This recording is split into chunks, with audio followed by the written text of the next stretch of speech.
Islam words.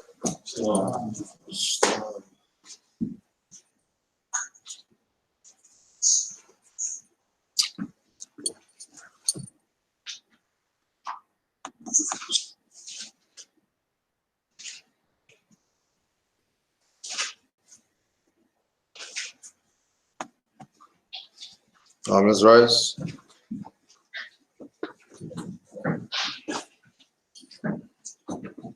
Five on the left, two on the right. Allah, Father of the universe. Father of love, truth, peace, freedom, and justice. Allah is my protector, my guide, and my salvation. By night and by day, through His holy prophet, noble true Ali. Islam.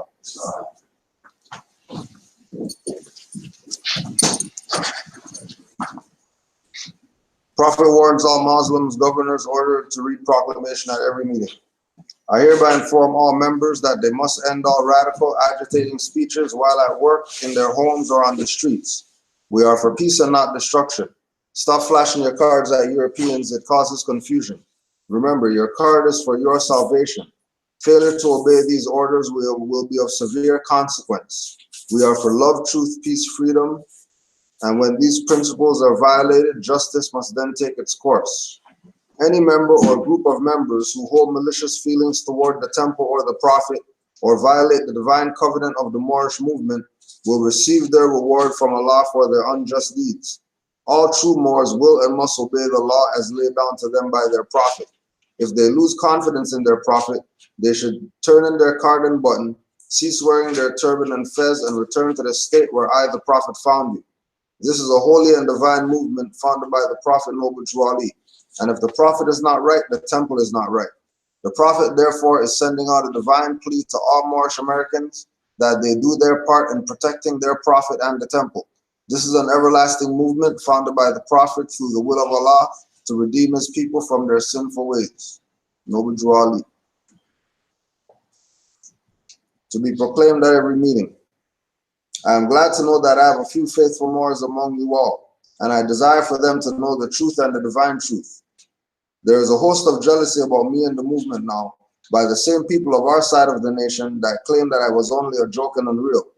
But now, since they have found out from the government officials and the nations of the earth that this is the only sole foundation that all Asiatics must depend upon for their earthly salvation as American citizens, they are working every scheme that they can to disqualify me so they may take charge of the situation.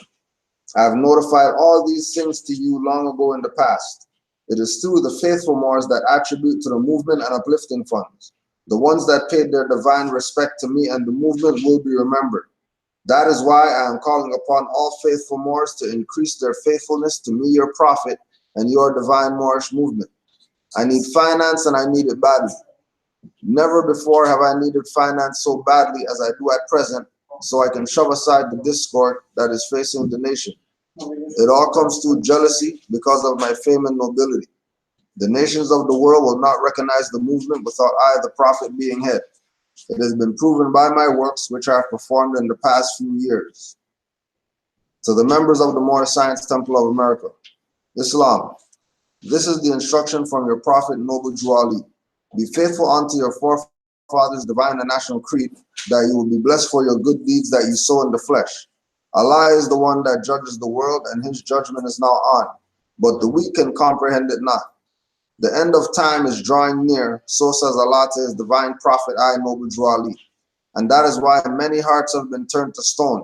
Many have eyes to see, but cannot see, ears to hear, but cannot hear, lest they will be confounded of their sins.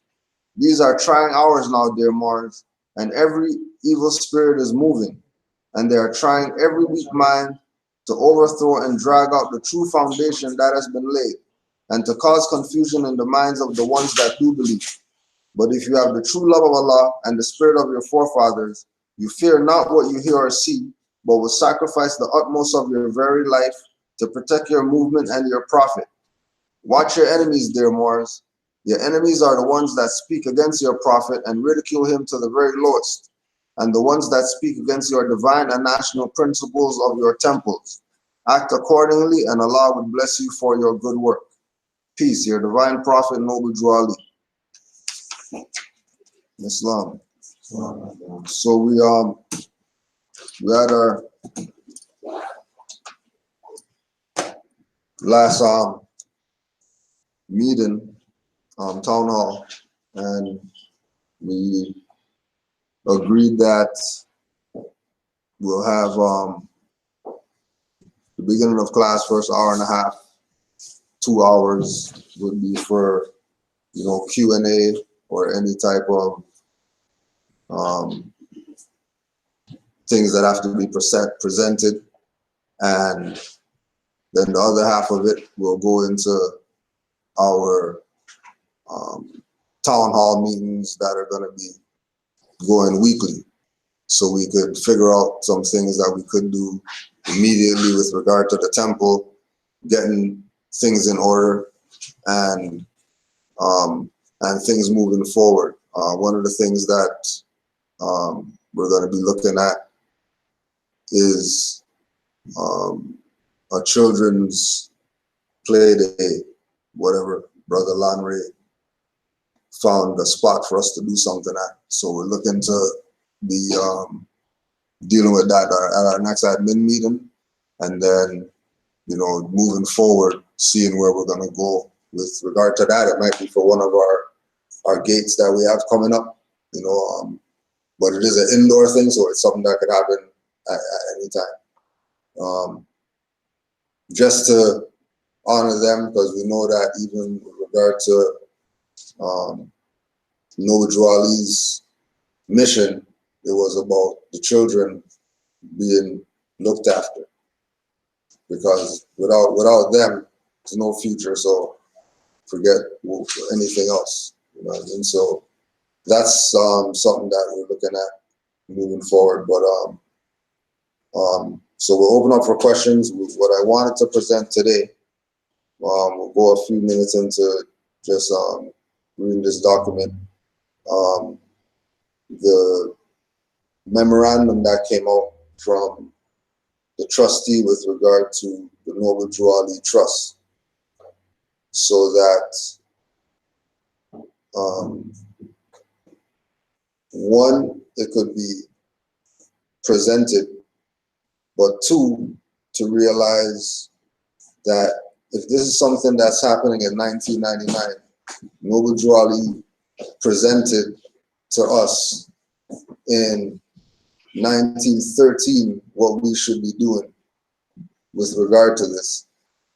There's no way that this stuff just popping up in 1999 unless it's being put there for people to be looking at it, to use it, to think that it's something that has some type of credibility.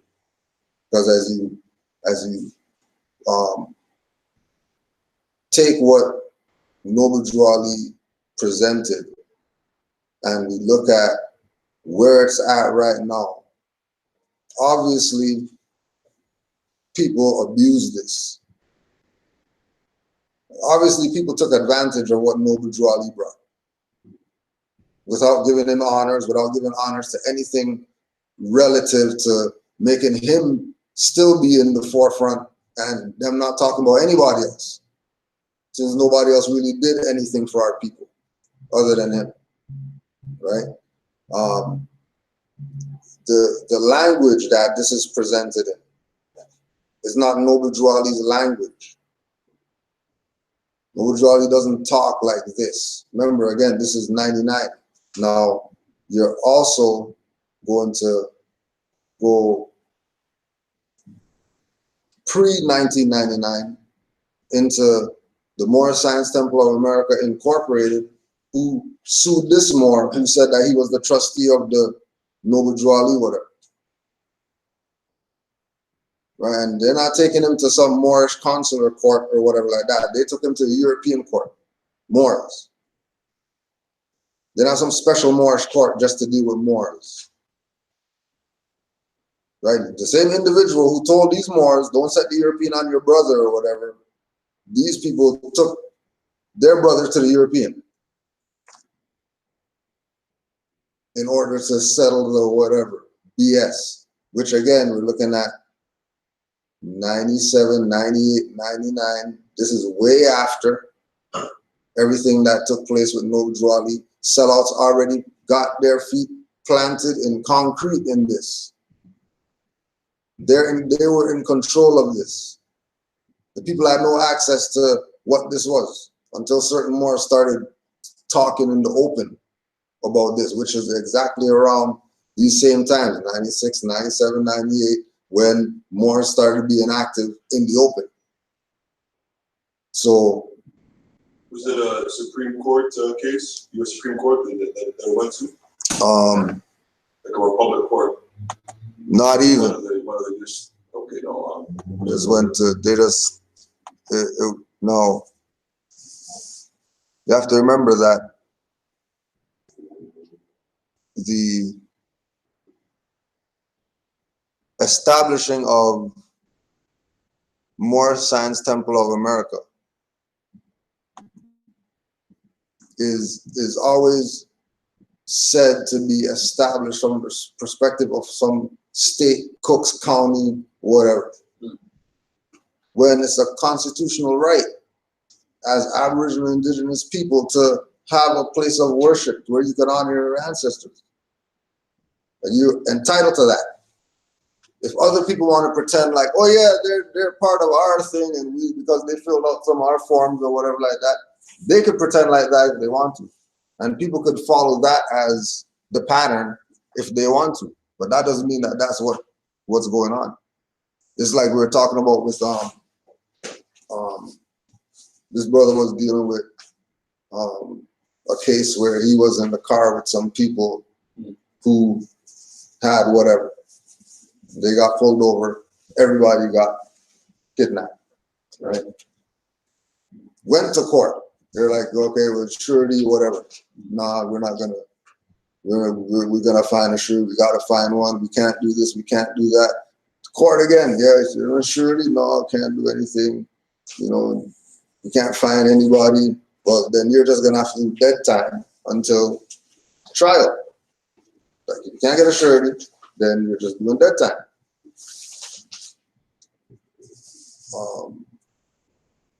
Thursday, just called them. We got video court. Goes video court.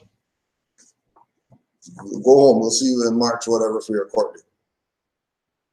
Just like that. Now, we're not expecting them to say it's because he's been talking with Moors out here, and you know, Moors been sending him mail, and Moors been sending habeas corpus out, and they're not gonna say that's why. Yeah. They're gonna say, well, you know, technicalities of the whatever, so we're gonna let it go. We've all seen that. They don't explain why. Just your court, your name's on the court date, name's on the you come in, yeah, for your doc, and you're announcing names who's supposed to be, and all of a sudden your name's not there. Right. They don't say why. Right. So where's this? It is for the Court of Appeals in Maryland, because the Kangaroo Court initially railroaded them. Because you have to remember with the INC, the jurisdiction of Moorish Science Temple of America, implies that they went to the state to get approval to be whatever. They're not doing it based on their Aboriginal and Indigenous, and this is our right. It's even upheld in the Constitution that we have a right. They're going from some ordinance, statute, whatever like that, gave the jurisdiction in order for them to, so they can take Moors into court and all that stuff, where they're just not supposed to be jurisdiction. The court's supposed to say, sorry, we don't have jurisdiction to hear this because that guy's a Moor. You can't bring him here. Right? Wasn't that the case though, when we still had our consular courts? We did have consular courts here. Right. For quite some time, until, I don't know, what was it, 54, 64, well, something like that. And they, during the civil rights movement, basically. After that, the last talk about our consular courts It's gone. But we did have courts for this purpose, right? And once there's occupation, yeah, you're not going to be able to do your whatever it is that you used to do as the head, right? You're not completely subordinate, but you're subordinate because it's occupation. It's a takeover. Doesn't mean that it's theirs now or anything like that. There's occupying. yeah. You know, so like when we say our own consular court, it should be them going into it. Just how R. Kelly turned himself in or whatever, they should be turning themselves in. Oh yeah, we're the violators of the Constitution or whatever like that. We're the ones that has everything messed up right now. Well, ultimately, there's got to be some entity that holds someone accountable for something. You can't have the very criminal who's carried out this thing to begin with having anything to do with that. That's the main problem, right? And that the people that should have been involved in keeping things just have been co-opted and corrupted. So the very other institutions, i.e. World Court, UN, they've all been bought off. So the real issue is you have no parity in this. Right. You constantly compromise. So really it's about self-autonomy, getting oneself to a point where they have to come to the table and you're meeting as equals.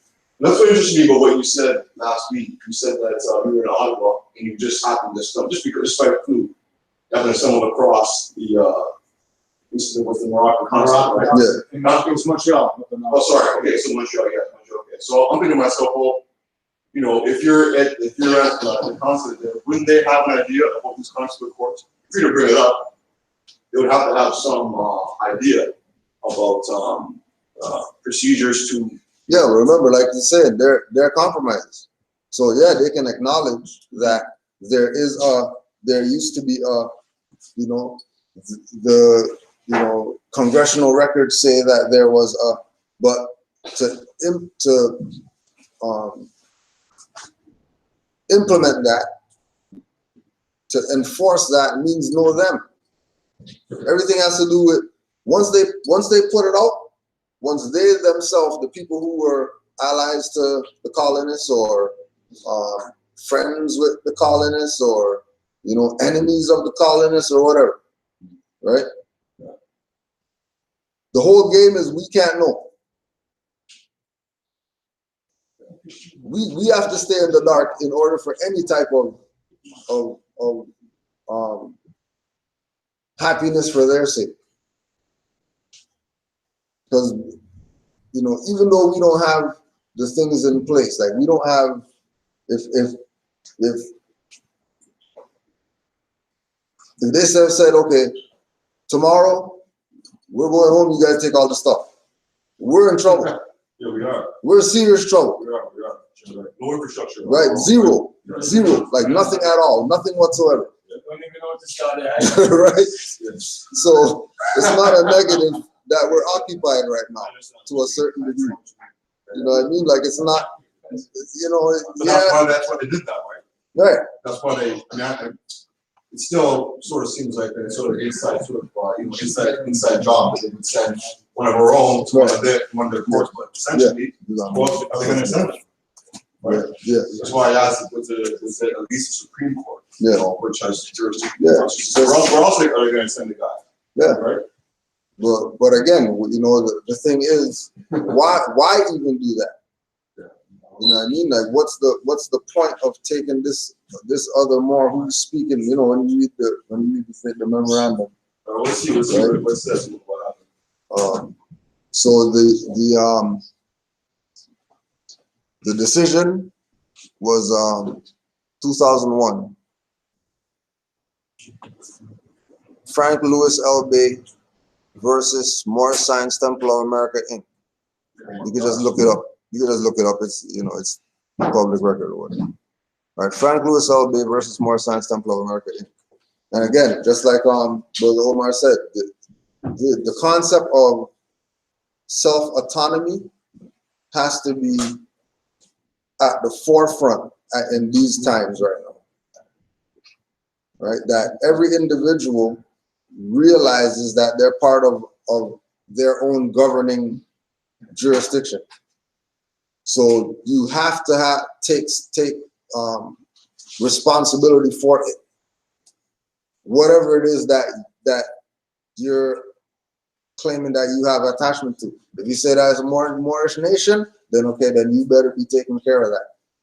If you say that it's more science temple, then you better be taking care of that. It can't be something that there's expectations of others to do for, because again, like others have came and put certain things on the record that, you know, it would have been better off they not put it on the record, because it caused more confusion than help anybody. Right? For example, like things like these, where you have a element of the Moorish movement that's taken the position of, we're not going to deal with constitutional anything. Everything that we're going to be doing is based on religious corporate activity. Just like how churches do it and synagogues do it and mosques do it and whatever like that, that's how we're going to exercise. But we're more Science Temple of America, though, which we have our own infrastructure, because remember at the time of Drawley, we had community centers, businesses, manufacturing companies, things were in place. So we were in a better position then than we were when we came into this info. And then we say that we're Moors, and then they nothing there. And everybody's looking around at everybody like, so how come you didn't do whatever? And how come you didn't whatever? Not realizing everybody you're questioning about who did something was part of the sellout why you have nothing. And all the people who were, you know, faithful or, you know, loyal or whatever like that, all those Moors went underground in what they knew. And all you were left with was the people who had no intentions of the people being free. Their job is play church and have everybody think that anything having to do with Moors has to do with some type of church, whatever. Which is again why they took the Moor to court, because that's what he's talking about with express trust or whatever is in direct opposition to what Moor Science Temple of America was teaching at that time. All right, more peace, more. Right? They're in direct opposition of it, because that's dealing with now estate. That's dealing with right to property, right to exercise certain rights, not even based on some temple told you, or some temple set it up, or because you're a member of the temple, that means you have the. This is broader than that. This is what it's supposed to be, though. This is what it's supposed to be, which again calls these people out. That's been Moor Science Temple for the past, ever since Noble Juali died until 1990, whatever. That's what I said before. So I just want to say that when the town hall part time comes, Yeah, I leave it to you and Omar to choose somebody to be, if need be, to take my role as right, all right, mediator. all right, man. All right. That's all. Just love. All right, so January 11, 1999, from Frank Lewis Bay, trustee. Subject: how we benefit from the express trust performance and how you can participate in the said trust performance. 1. Performance of the express trust benefits you as an individual by empowering us or the African American community economically. Specifically, the fee simple estate conveyed to us, described in the express trust, is a legacy of our forefather, our birthright, our sacred heritage. Performance of this said trust gives us, without protracted delay, the wherewithal to make us a very powerful, independent, economic, and political force within this country and among the nations of the earth. Any comments on the first point? So that was the brother who they took to court who said that, right? Yeah. Okay.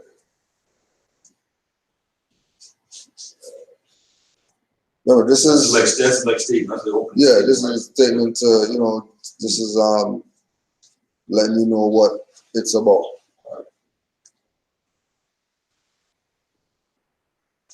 Now, I'm asking myself, if this is from Morris, how come he's talking about African American community? I don't know. Good question. Because they're Morris too. They don't know they're Morris at that time. I don't know what to say, man. Just like the HJR that we read out a long time ago, right? When the UN got the House resolution talking about African Americans having nationality stolen, right? You were calling African Americans, but saying that as African Americans, you guys have African nationality stolen was around that same time that HJR dropped. Yeah, but remember, those are the people who should be saying African. Those are the ones who should be denationalizing us. How is the African American community gonna benefit from a express trust for Moors? And two, right. Two, as the trust is performed, that is, as we take the trust property into our actual physical custody and possession, that correspondingly redistributes the country's wealth, concentrating the real wealth into the hands of our people, its true owners. That enhances our economic condition individually and as a community or people. And I assure you this is an irreversible action. The express trust and its performance discussed herein are profoundly interwoven into the legal and political fabric of America.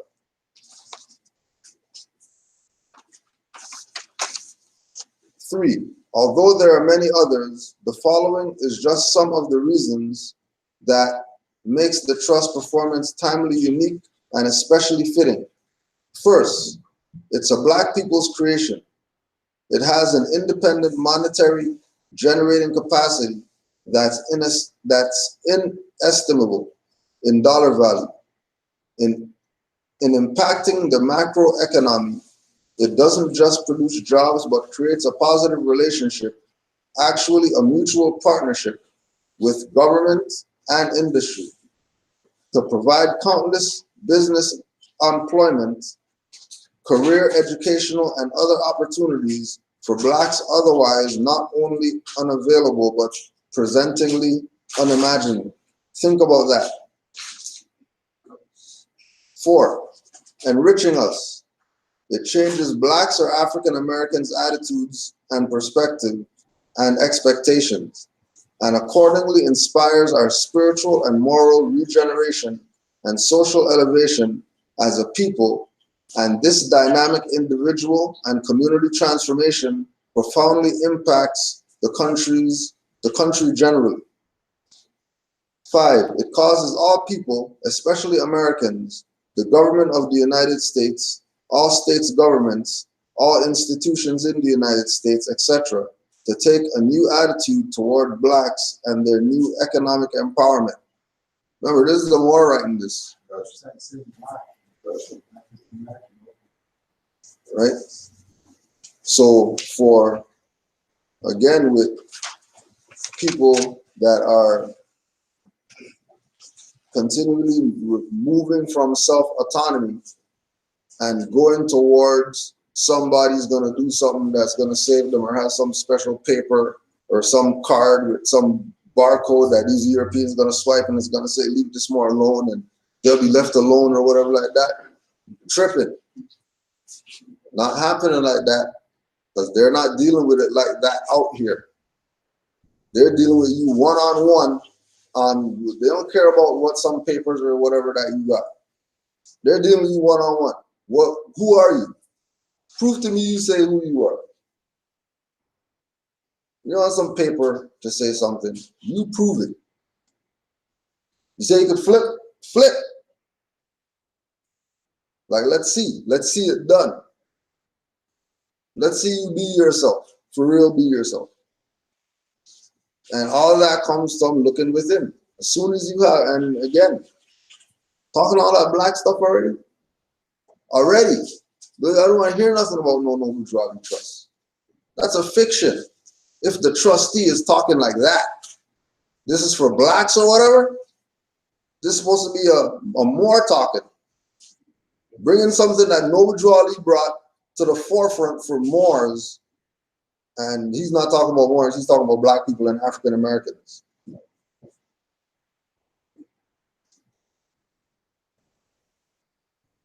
And again, the people who took him to court, they even take him to court on that.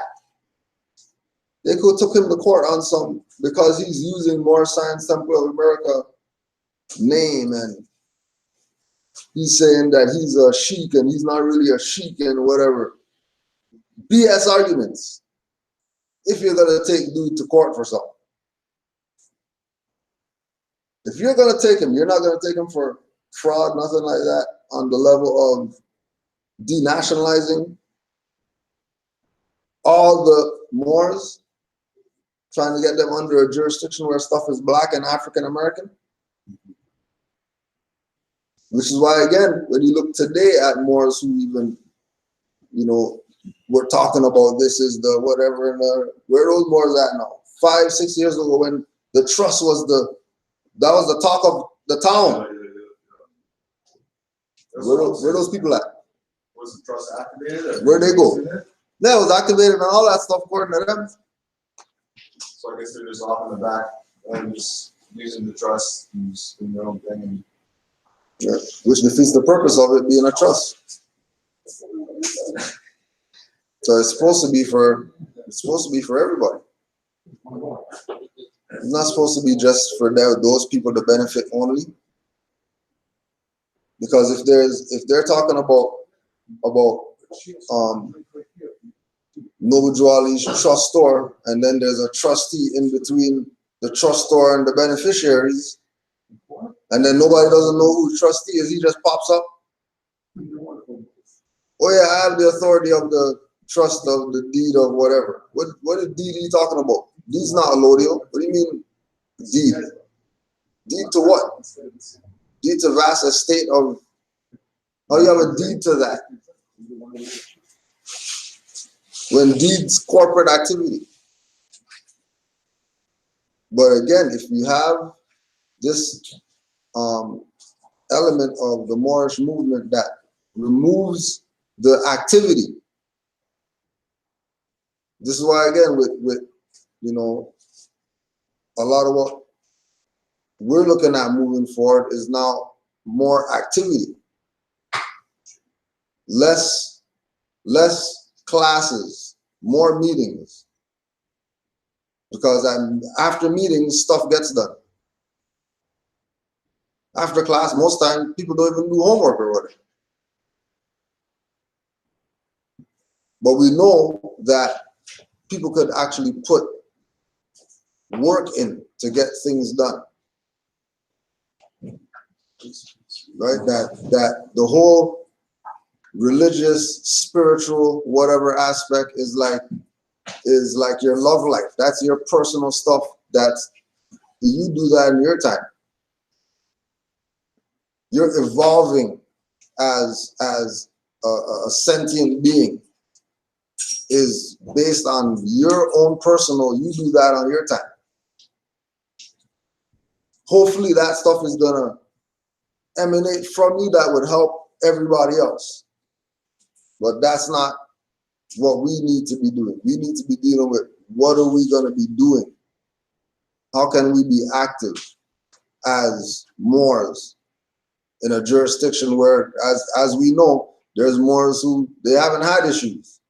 There's Moors who they had issues, and mysterious things happen when they have issues. There's Moors that all they have is issues. Ever since they said there are more, it's been downhill, bumpy road, no brakes.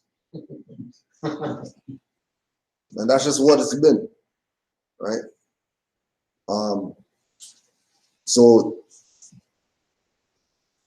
the point of us declaring our nationality and saying that we are the return of our ancient foremothers and forefathers. It's not for us to benefit some. Right? As the beneficiaries, we should be transferring the benefit to the ones who are coming after us and setting up things so that they have something.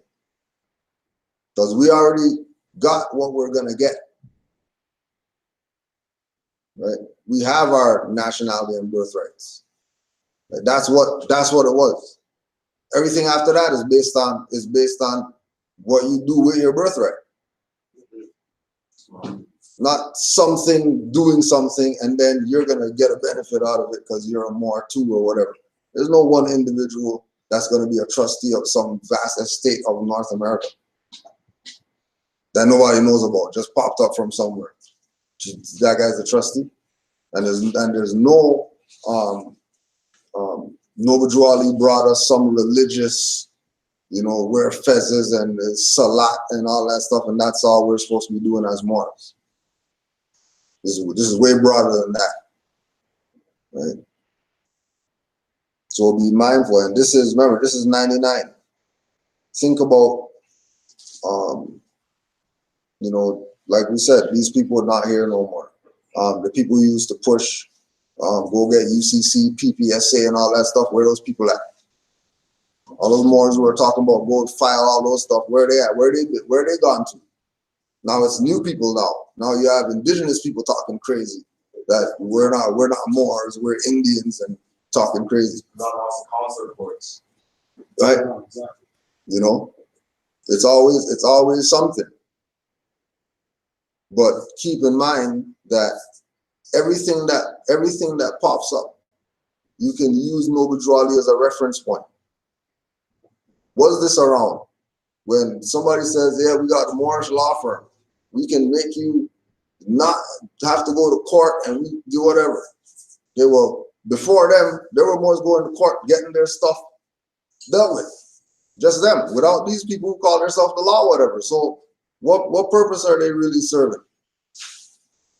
Unless it's for new people who don't know, who don't study, who, they think get something out of this, right? They think from the perspective of there has to be something to get out of this. I'm in a position to get my whatever back that these people took because, well, how'd they take that? Well, they kicked the door in and did whatever. Yeah, but you gave them a license though. Yeah, but I know a lot more. Yeah, but you can't use this to get out of that. This is not for that. This is in its own place over here. Whatever stuff that you got yourself into, you got to deal with that. You have to take that L, take that W or whatever, depending on how you deal with it. But as soon as you start putting this stuff together, you'll have problems. And you're always going to have a problem. Always. Right?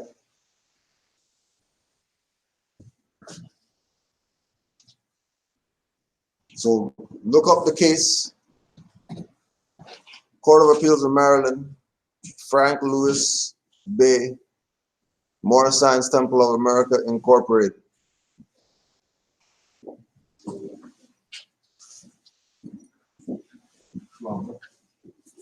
How you doing? Oh, he has no shoes and stuff. He might need some change. Oh.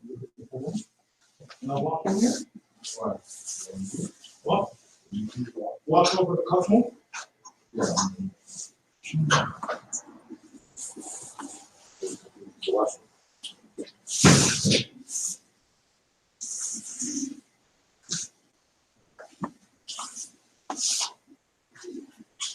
Now, so you can just go look up the thing. You could read it or whatever if you want to read more of it. But all that black stuff right there, waste of time.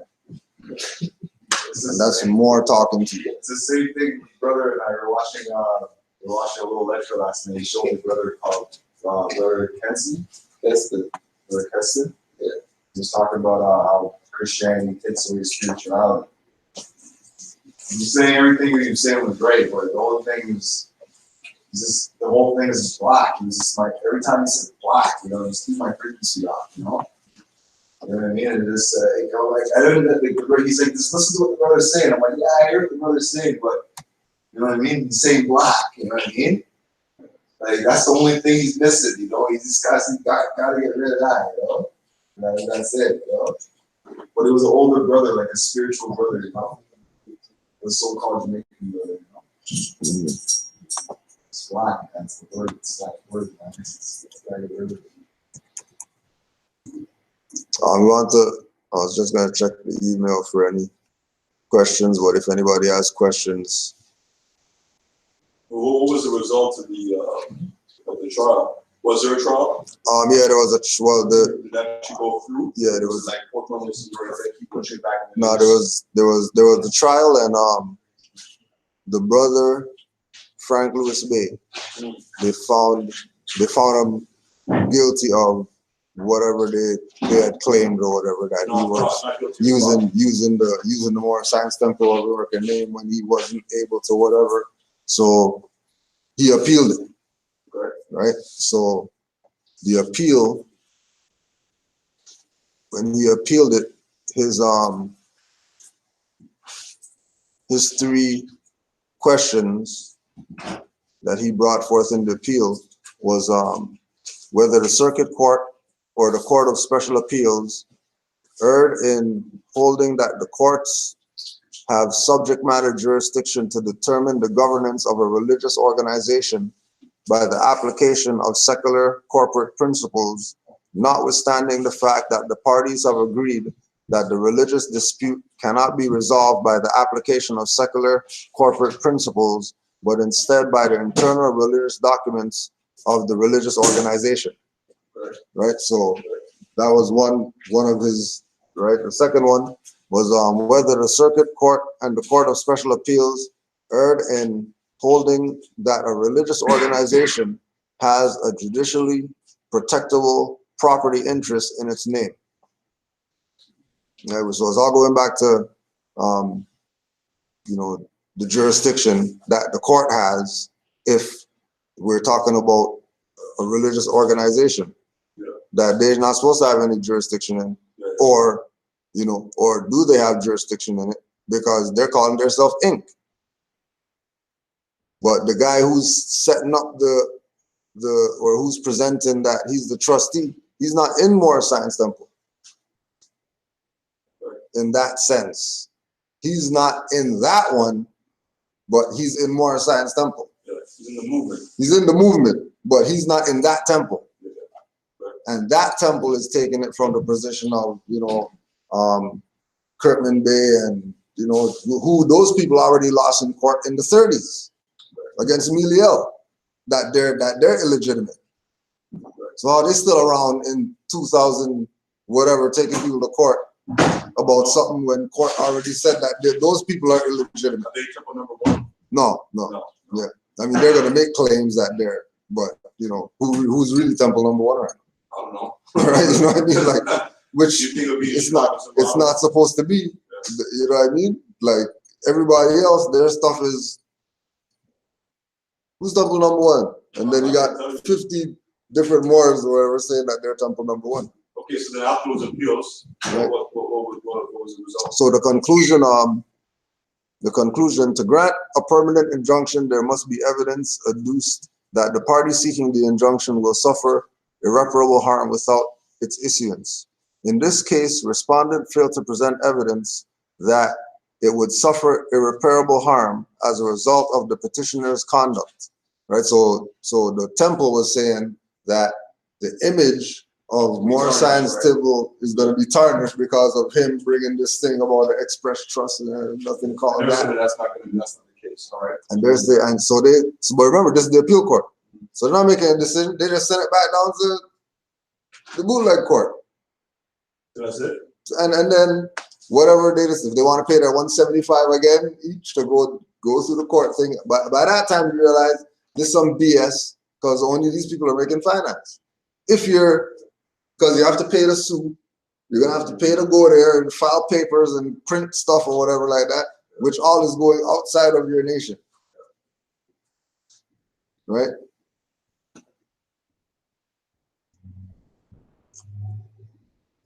As legally ephemeral as petitions, claims to leadership or trusteeship of the temple and its assets may be on the record, we can find no evidentiary support to justify the issuance of an injunction. We therefore hold that the Court of Special Appeals erred in affirming the Circuit Court's grant of permanent injunctive relief, restraining petitioner from referring to himself as an officer, director, agent, or trustee of Morrison's Temple of America, Inc.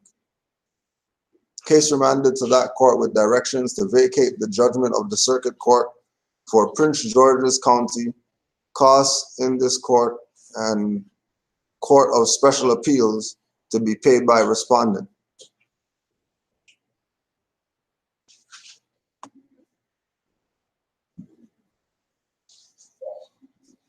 Right. So him getting the relief to be able to do whatever, right, doesn't excuse all Black and African American whatever. Because again, these guys are supposed to lose because they already lost in the 30s. So anybody they take to court, it should be, okay, go through the stuff or whatever like that. All right, now guy, make sure you appeal or whatever. All right, you appeal, okay, send it back, and then, because this is BS. Right? Doesn't even have to be. But they want it like this because people want to play games with your birthright.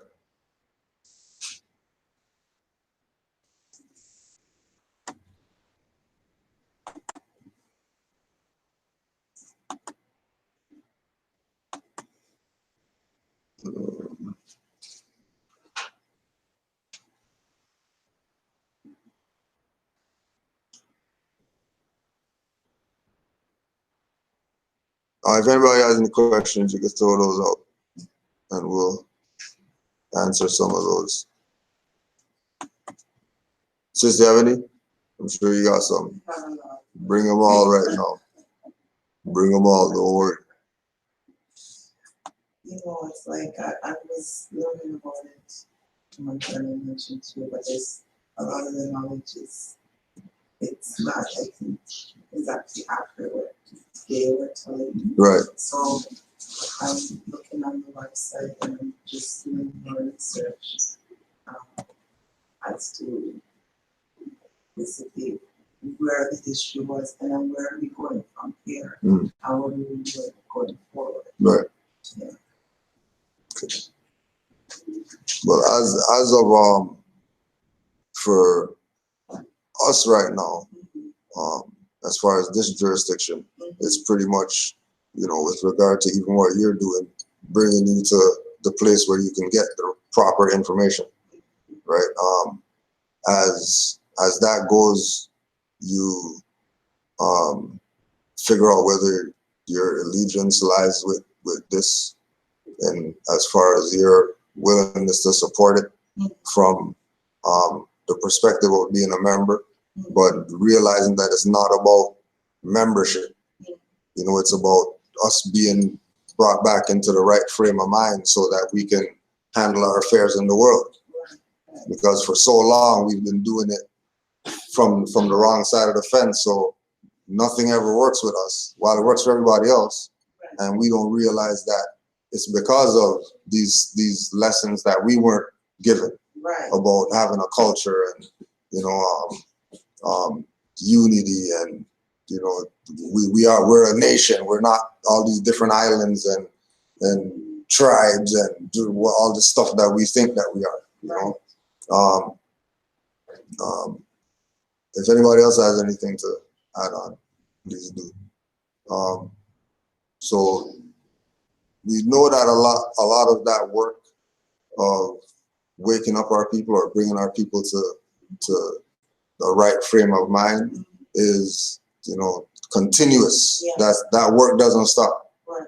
But when we get to the place where we have people to do things, then we can start being active members in society as being ourselves. not being fictions anymore. Right. There's a lot of knowledge of stuff that many more people don't know. Right. And same that I was when I heard about it. Now I'm just like, okay, there's a lot of knowledge. Right. Right. You know, and those are, you know, those are the people that we're looking for. Right. We know that even though we can't save everybody, but we know that everybody who claims to want to be saved doesn't really want to be saved. Yeah. Right. Because the people who want to be saved save themselves, really and truly. The people who want to be saved are not waiting for somebody to save them.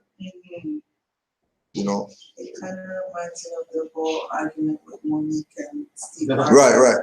You know, and how he behaved. Yeah, right. And she put it on her Instagram.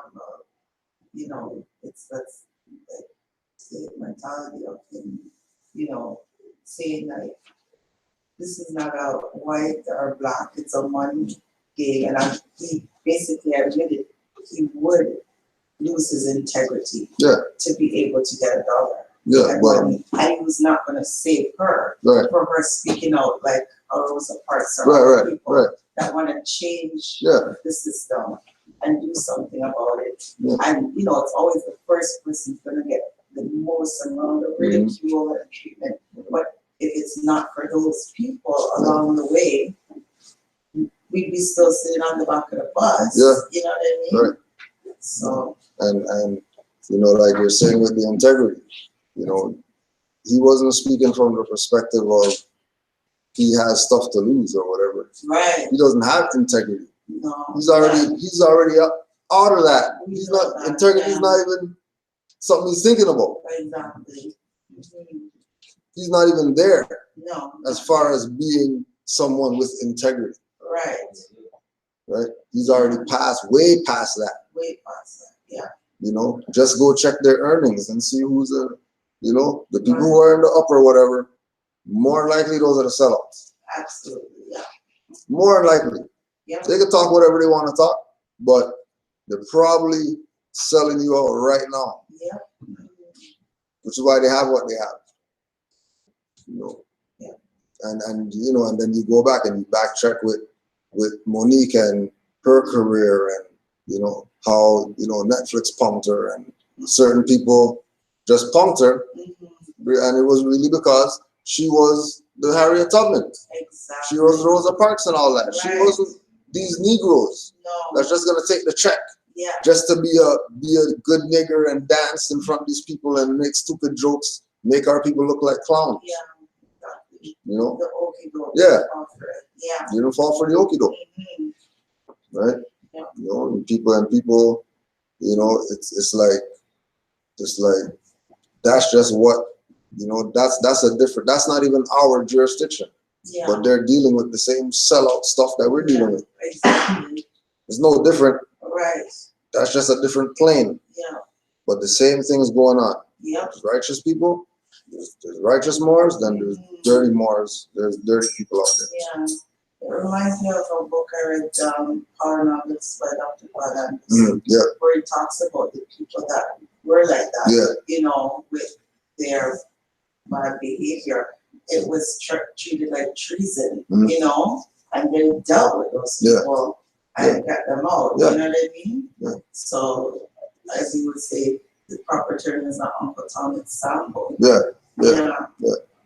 So, and there's a big divide because of that. There's the ones that are they're, you know, smile in your face, and then they're ready to just take you off. But this is with all of the cultures that are like this, right? Yeah. Too. So. Yeah. But again, going back to the thing with all of the cultures, like there's the corruption everywhere. Yeah, absolutely. You know what I mean? Like that's just what it is. Yeah. So make us take so long to find out about. Right. Absolutely. Right. Because of corruption. Yeah. You know, and everybody has played their part in some way, shape, or form, keeping us in this position. Right. Right. But more so our own. I think that there's more hope for the younger generation than the older generation. Oh yeah, for sure. For sure. For sure. You know that, yeah, exactly.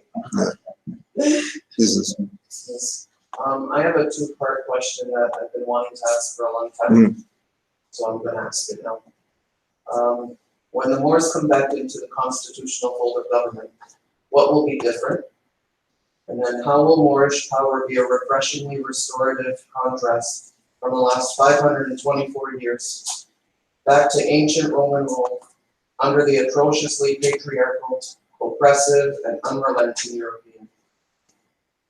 Well, with using what Noble Drew Ali presented as the template to how we move forward, it would be with love as the first principle, truth, peace, freedom, justice, like that. Everybody on that. Not some people on it and other people's half-assing it and some people switching them around or whatever like that. We do the love first, there should be no issues with anybody. Right? So that would be, a change. And that's because, yeah, because that's not something that's happened. Right? Like they'll say, well, Noble Drew Ali stuff didn't work, it's outdated or whatever like that. Well, how about we didn't try it yet? We didn't try dealing with each other on love. Ask anybody, oh no, they got some issue that they can't deal with, deal with it like that. That's just one aspect of what he brought. And just expand on that too. The reason the Albions are doing so well is because they're using us to fight their wars, to whether it's World War I, World War II, Civic War, quote unquote revolutionary, all these wars was fought with our people on their behalf. And so once we start saying, no, I'm not going to shoot my own brother and sister. No, I'm not going to do this. You always see, like in police conferences, they'll always have the other guy, Moors behind them, sleeping Moors behind them. They're the muscle with a number, it's all that. And so once we realize love is in our heart and we don't need to do that anymore, it'll just disempower them. Their whole occupation will go to waste because we would outnumber them. The only problem is the court systems, right? If we believe our court system has any value, and we say, okay, no, this is just like McDonald's menu, and you're not going to give me like a parking ticket because you're a McDonald's employee. Once we start becoming more Battelle with the B-A-T-T-E-L versus B-A-T-T-L-E, once we master those two values, that's how we're going to love is going to triumph, and then peace will triumph.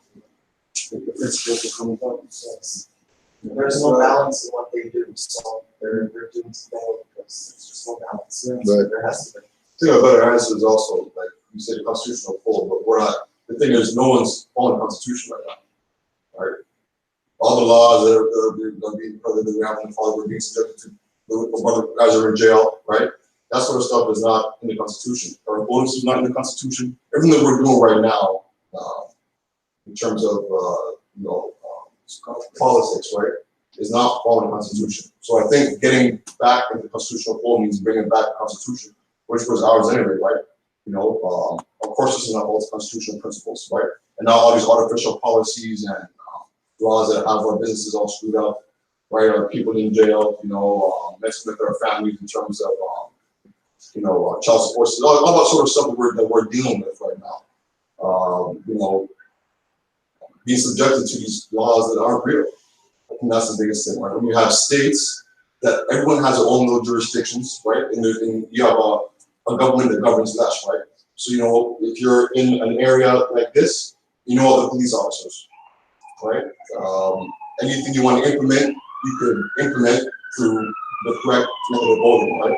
And you're going to have political puppets, which are all governed under, you could say, a sort of central government, but they're governed in a way that is fair and specific to the jurisdictions that are operating.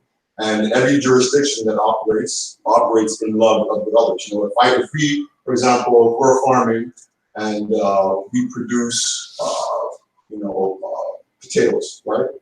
Or let's say, for example, if we're on a land that has, like Gaddafi's doing, if there's a resource in the land, right? that resource isn't sold, right? Those resources are national. So every piece of whatever currency that we make off our land resources, that goes into the bank accounts of the people who were born in that area, right? Instead of being sold off to private institutions, right? If we produce something in excess, you give that to another jurisdiction, which doesn't have it for free, right? And that's the love component. So I think the biggest thing about coming back into the fold is being able to properly enforce the Constitution, which we haven't been doing, right? And I think that when you have laws change, then everything will change overnight. You have free economies, you have free states, and people who are able to govern themselves, right? As opposed to what we're dealing with now, which everybody has to follow these, these policies that are not real, right? They're not for our benefit, We don't want to use Monsanto seeds in our farming, but we gotta use them, right? We don't want to be able to come down the street and get pulled over every single second. What will happen is we don't have a sticker on our license plate. That will end. We don't want to be arrested for talking little. Like that's not the case, and different things like that. I think that's really what it's about. It's getting back to a situation where we have just laws. Right? I think just laws is really what it's about. Omar, you had something. Well, just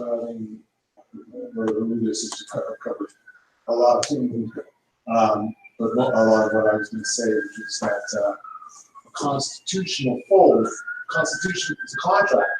So right. A contract has to do with two parties. One of those parties is not competent. Ultimately, that's why we aren't in the constitutional fold. Because we're not, first of all, competent to ourselves. We then be competent to the contract. So that would be the simple answer. First of all, getting ourselves to that level. That level doesn't come from any of this jurisdiction stuff. That level comes from exactly what Kudo was talking about love. That would be from de jure, not a mundane. That would be the love of our people and the eradication of all of this infighting. Same stuff that we see everyone else doing. So the kind of Chinatown that you see. People come, gather, they put their person up front, and then they live in their communities if they happen to be a colony within other colonies, as an example. To answer the sister's second question about the 500 years, our second part to this whole thing, which is what has to do with our culture, is the fact that we were a matriarchy. So our women have to be awake. The prophet made sure to let us know that the woman at this point, unfortunately, doesn't seem to be awake, whether that's physically or mentally. There seems to be some issues there that we need to, as a people, deal with. And once we get ourselves back to where we should be, then it would be a matriarch. So then there would be none of this patriarchy. So the very nature of us activating our own powers and those 5 principles would then put things right. So we would be going back behind the 500 years to the tens of thousands of years with the matriarchy presence. So, and it's land and property too. We gotta have our own stuff. Like, okay, you guys, what's it called? There's this really cool Netflix documentary that came out a little while ago, and it was about a community in, I think it was in Oregon. Have you guys heard about that? No? Okay, so basically there was this Indian or Hindustani, but we'll call it Indian spiritual leader. Right? Yes. What happened? He made an army. Right? This guy literally came in, right? And people who followed him, this is what was going on. Right? That's exactly what we're supposed to be doing. This guy came in, they took an area of land, right?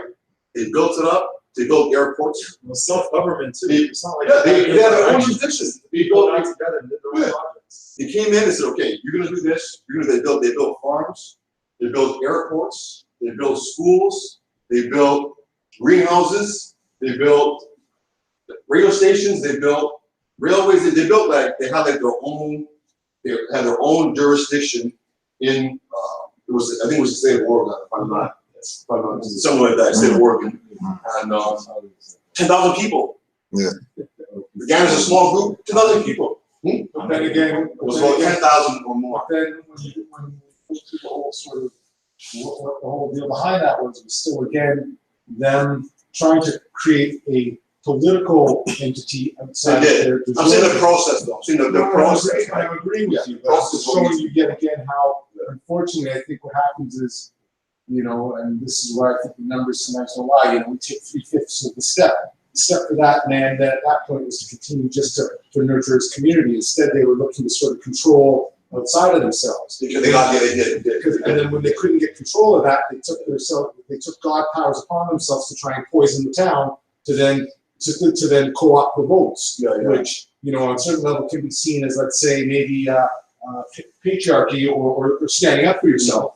But on another side can be looked at as terrorism. Yes, right. I mean, they're just looking to protect themselves. Right? They were. They thought they were being cops, but then they went too far, right? They got the guns and they started doing things that the Dutch were doing the same way, right?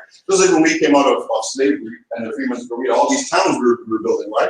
Before, you know, the KKK came in and set fire to them, and we were building our own things. We had our own newspapers, we had our own stations, we had our own, you know, schools and whatnot. We were building our own things. They would come burn it down, we would restart. So it was the same. No one was right, but I'm saying the process of it is what we are looking to do essentially, you know, right now and ever since, you know, Jolie was here. And it's just, it hasn't gotten off the ground, but it's completely possible. I mean, you know it when you look at a community of 10,000 people that were all different types of quote unquote races, right? You know, it wasn't like it was just one group. Rajneesh was a Hindustani guy, but the town was full of Europeans and everybody working together, right? You know, and there's a love principle right there, you know, and their town was working, man. It was working better than anything that was, you know, there prior to, you know, in terms of, you know, the corporate stage, right? So I think that is really a really good example of the process that we're trying to reenact, you know, and have our own thing in that sense under a proper constitutional form, which would allow for that, right? You know, it allows you to set your own jurisdiction. They may want to compact, right? If people want to come together and collectively govern themselves, they're constitutionally allowed to do that. And that's what we're trying to be doing. But like you were saying earlier, if we are the constitutional framers, if we're the framers of the Constitution that we're trying to get ourselves back into the fold of, then it's not necessary for us to it's not really on us like that. Like how you know, they said, okay, well, we're gonna do whatever in Oregon. The majority of those people are foreigners. They're all foreigners. They don't have jurisdiction like that here unless they are violating us to get that. Which you know, again goes back to the thing of, well, if there's that opportunity, those people are supposed to be doing that and then putting people who are in the hood or whatever indoors. Yeah, gentrifying. If they're going that route, they can't leave the indigenous people out to dry and talk about, yeah, now we got whatever, give us whatever, or we're gonna well, yeah, that's right, which is why it went how it went, because you can't violate the natural people. They have to be included. You can't colonize, because, you know, like, being that they're foreigners, that's colonization. It was from our perspective. Yeah. From where we stand. What they that, yeah. It was from us. 100%. Yeah. But it's the process, right? Yeah. How to go about exercising. But again, too, like when we look at that, I'm sure that all those people came with something. They weren't coming empty. They weren't coming empty. You know, that Haru's missing too. There was a lot, though. You know, you realize that a lot of the times, and this is where I'm having my biggest problem, is the information that you're getting. How genuine is it? Because there was also talk of the fact that this organization seemed to basically separate most of their parishioners from their finance. I think that was part of it too. On the backside, there was a huge amount of finance that had been extracted from the people. And yes, the people were sort of in it, but, you know, that's what I'm saying. You don't know to certain what levels, you know, they make aspersions that was cult-like, but then, you know, that could just be, you know, their dedication to certain things. I'm really about this. I'm going to give everything I have. Right? It's culture, man. Well, right, but I'm saying that depending on who's writing that story, right? The Europeans trying to say, the European here who's having his land taken, the land that they stole taken, they're saying that's a cult. That's right. Because that guy's running the same game. Right, Right? So it's really the bully boy. Yeah. Hey, we can only have one bully on the block. Right? But that's where I see we have to start, like as I said, I think it's going to start, if we're looking at this starting at grassroots, first of all, we have to start looking at this from the grassroots on how this starts. Participation is the first thing, right? Visualization, activation, those kind of things. So I think if we're looking to anything, I think we have to look to certain principles first. If we can't have the same amount of people come here every week, right? Even if we're looking at this as a project that we're working on, we have 25 people in that project. If only some weeks 16 people show up, next week 18 people show up, the next week 12 people show up, things aren't going to get done. So I work in film right now, and I realize and I've been, a little bit annoyed by the lack of what I would call sort of depth that there is in it. And I start to look around and realize that, no, this is kind of pretty intense. There are 60 people all working on a project as different arms, doing different things. And we all have to work together. And then there are people that are on top of that are organizing all of that. People have to land on a certain spot at a certain time, certain thing has to be built, certain thing has to be painted, certain people have to come in. You know what I mean? So this, to me, is an example of how large sets of people can work together. It is possible. I'm watching that happen. It could get done. So it can get done. So what I said to myself is, this can be inspiring to me to see how it works, right? From a microcosm to a macro, to a middlecosm to a macrocosm, and how these things happen. But until we start getting organized as an entity, whatever that may be, we're going to have problems, and that's where the fractionalizing of all of this has happened. Keep us fractured, we can't ever work together on anything. You notice that's only happening with our groups. I was having this discussion with my mother, because I was trying to tell her about how we don't have any groups up here, up in this area. She was trying to argue that the groups, which was my argument anyways, that all these groups, NAACP, Nation of Islam, all these groups are all perverted groups that were sent there to keep us off the game. Up here, we don't even have those groups. We've been allowed to say we got something to go to. Right? But I'm just showing you that it's two sides of the same coin. Whether you're getting nothing or dysfunctionalism, it's still nothing. Right? So, I mean, it's obvious too, when you look at the timelines, that this SH, and I said this to my mom, I said, that's the same picture that was up here. For 45 years, you've been fighting for the same shit. And she told me that she went to the American, the National Congregation of American Poets, Black poets. And she said that it was like warfare there. Everyone was all whitey this and black this, and I said, no. That's remember, these are the poets, right? They're all in there battling about whitey this and whatever that. And she's like, she was feeling like the energy behind the white and black thing is still so much there.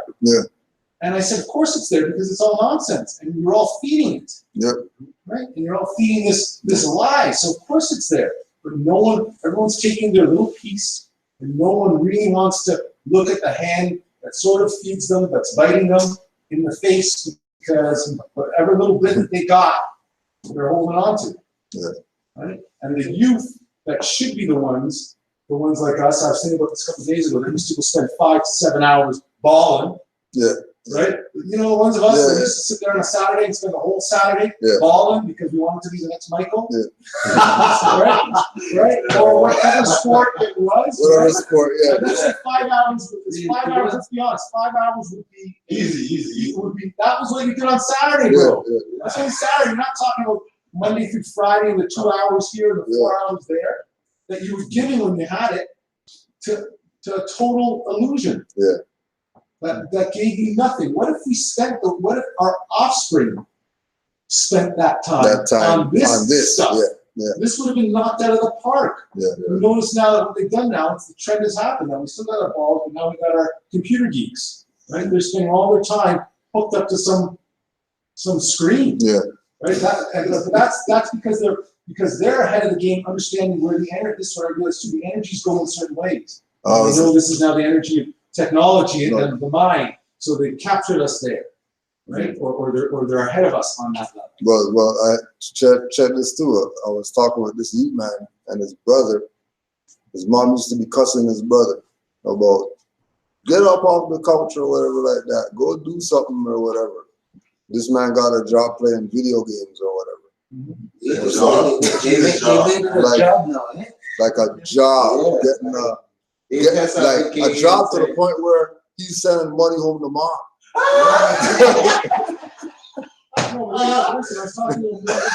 Playing video games, bro. I was talking to him more at my work, who's 15 years less around, he's 15 years younger, and he's telling me that on a certain Madden, something NFL Madden, that if you go through, you can make $500,000 a year on a tournament if you win this tournament. Yeah. So you think about it. So wait, one tournament, you win it, you get $500,000. That's 3 years pay. Yeah. So if you spend 20 hours a week, getting yourself prepared for your one tournament, you win that. Yeah. You're set. You made your finance off of video games. Yeah. I had a company that we work with esports athletes, and along with some local professionals, we had a little studio in the Junction, where we have guys come to get teams from Germany come there, NRG, and they work with Shaquille O'Neal. A lot of these pro athletes now are into games, so they have their own sort of companies or businesses where they create teams, right, to go and have competitions. Not always in sports games, but sometimes in sports games, as like Counter-Strike or League of Legends or those types of, like games like World of Warcraft, those types of video games, right? Those like fantasy games, right? But like I was at the ACC for a tournament one time. When I tell you the ACC, like where the Raptors play, was filled to the brim with way more fans that are there when the Raptors are there. Yeah. And all these times, all these teams, you get like 4 teams there, introduced, and they the gamers were introduced like athletes, right? Yeah. Coming out of the tunnel, right? Like a BD ball from the sky, right? And they were sitting down with these tournaments, and it was, it's big money. It was like a million, purse. Yeah, like $1 million purses, multi-million-dollar purses at the ACC, right? So, it's real. When you're talking about listening, these things are, the kids are on the right track in terms of that, because, I'm not saying obviously it's good for kids to spend time in front of the screens like that, but people are making money doing it. Yeah.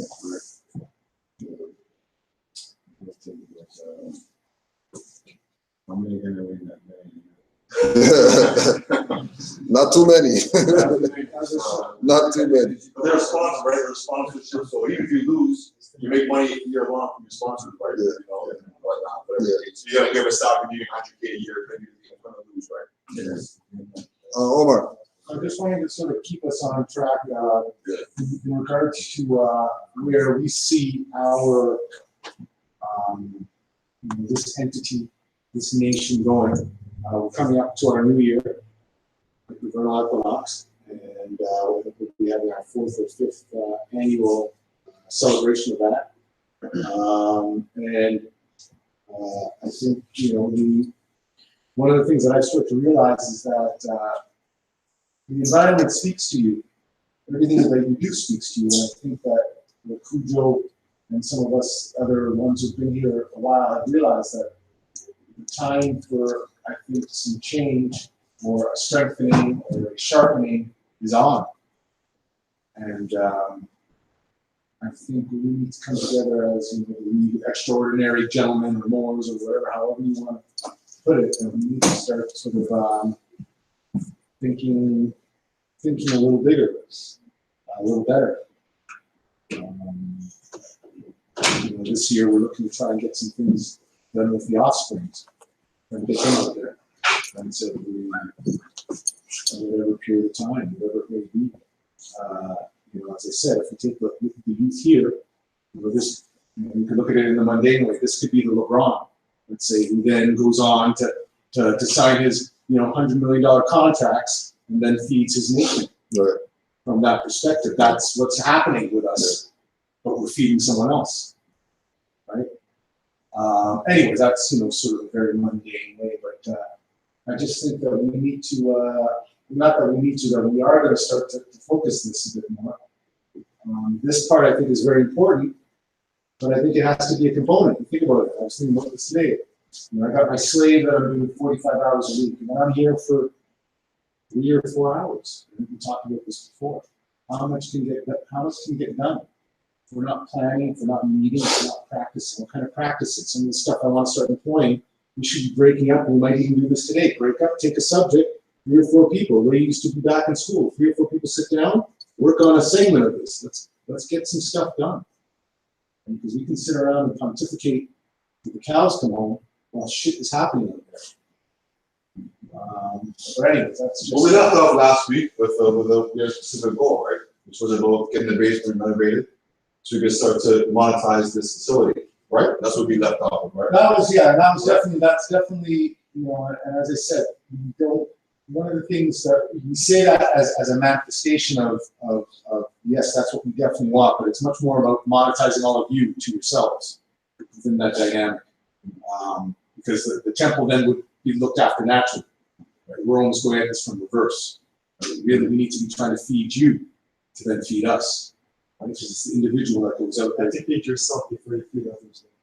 Just, you have to feed yourself before you start feeding others. No, but that's what I'm saying. Like hunger, greed. I mean, like the plane is crashing and you have an oxygen mask, right? You're gonna have to put that on for yourself, and then you can show others how to do it. That's what I really meant. The entity of the nation needing people to give some stuff that they don't have is hard.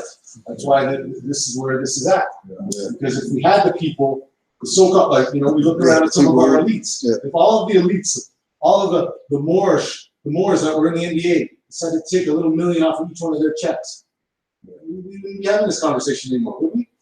Or if all the ones that were making anything over 6 million a year were to give 1 million to this, as an example, right?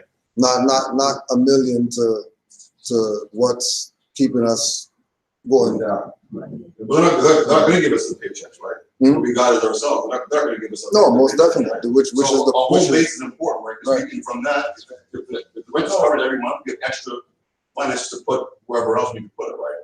But that's the thing. In ways of dealing with the expenses, if you will, right? From the perspective that we're looking at this, it has to be that one, the people are supporting it. The people who are part of it are supporting it, right? When we look at, if we use the Oregon example, those people came with their finance to support the thing, so that it could get to a certain place where they can say, okay, we got airport and whatever like that. They didn't just get grant money for that or whatever. Like, they brought that with them.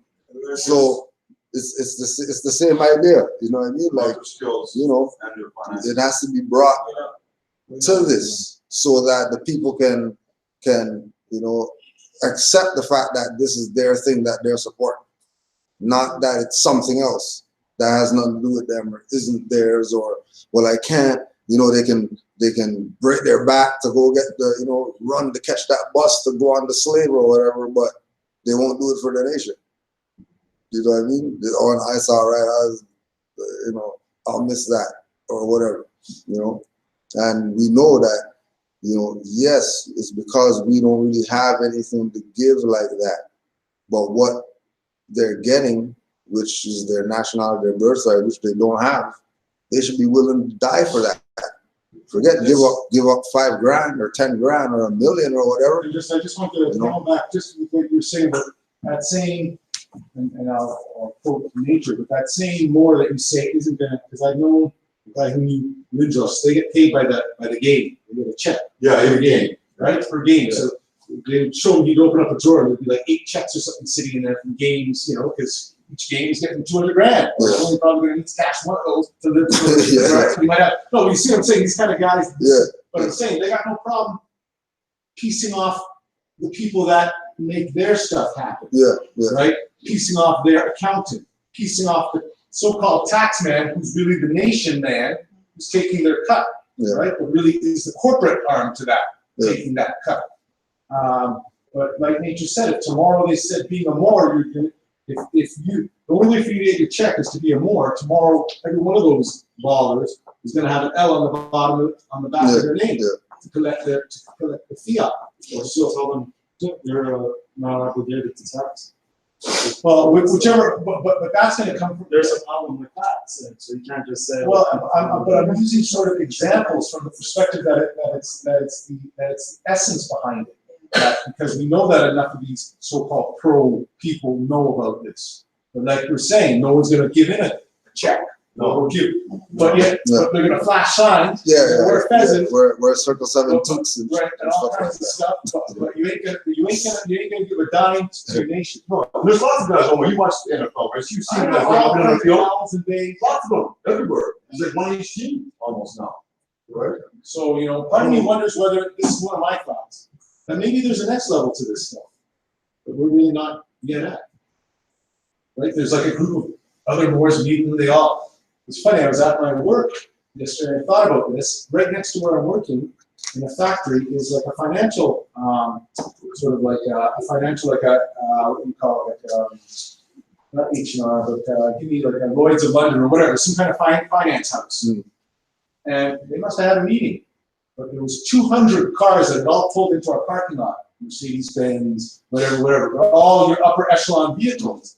And I thought to myself, okay, so these guys are having a meeting on a Wednesday afternoon, right, at 2 o'clock to 4 o'clock. There are all these people that seem to come from, I mean, I don't know where, I'm saying 200 people were at a meeting on a day, all driving Mercedes, and it's a financial office. And I thought to myself, this is how, and they were all Asiatics from Manchuria, right? This was, I thought to myself, if they had some stock tip, everyone put your 10,000 in this thing's going, sky high. This is how nations, this is how people who have their shit together, they get together, they call a meeting, everyone leaves their cell phone at the door, they come in there, they say, hey, everyone puts your $10,000 in this stock because this thing is going through the roof, right?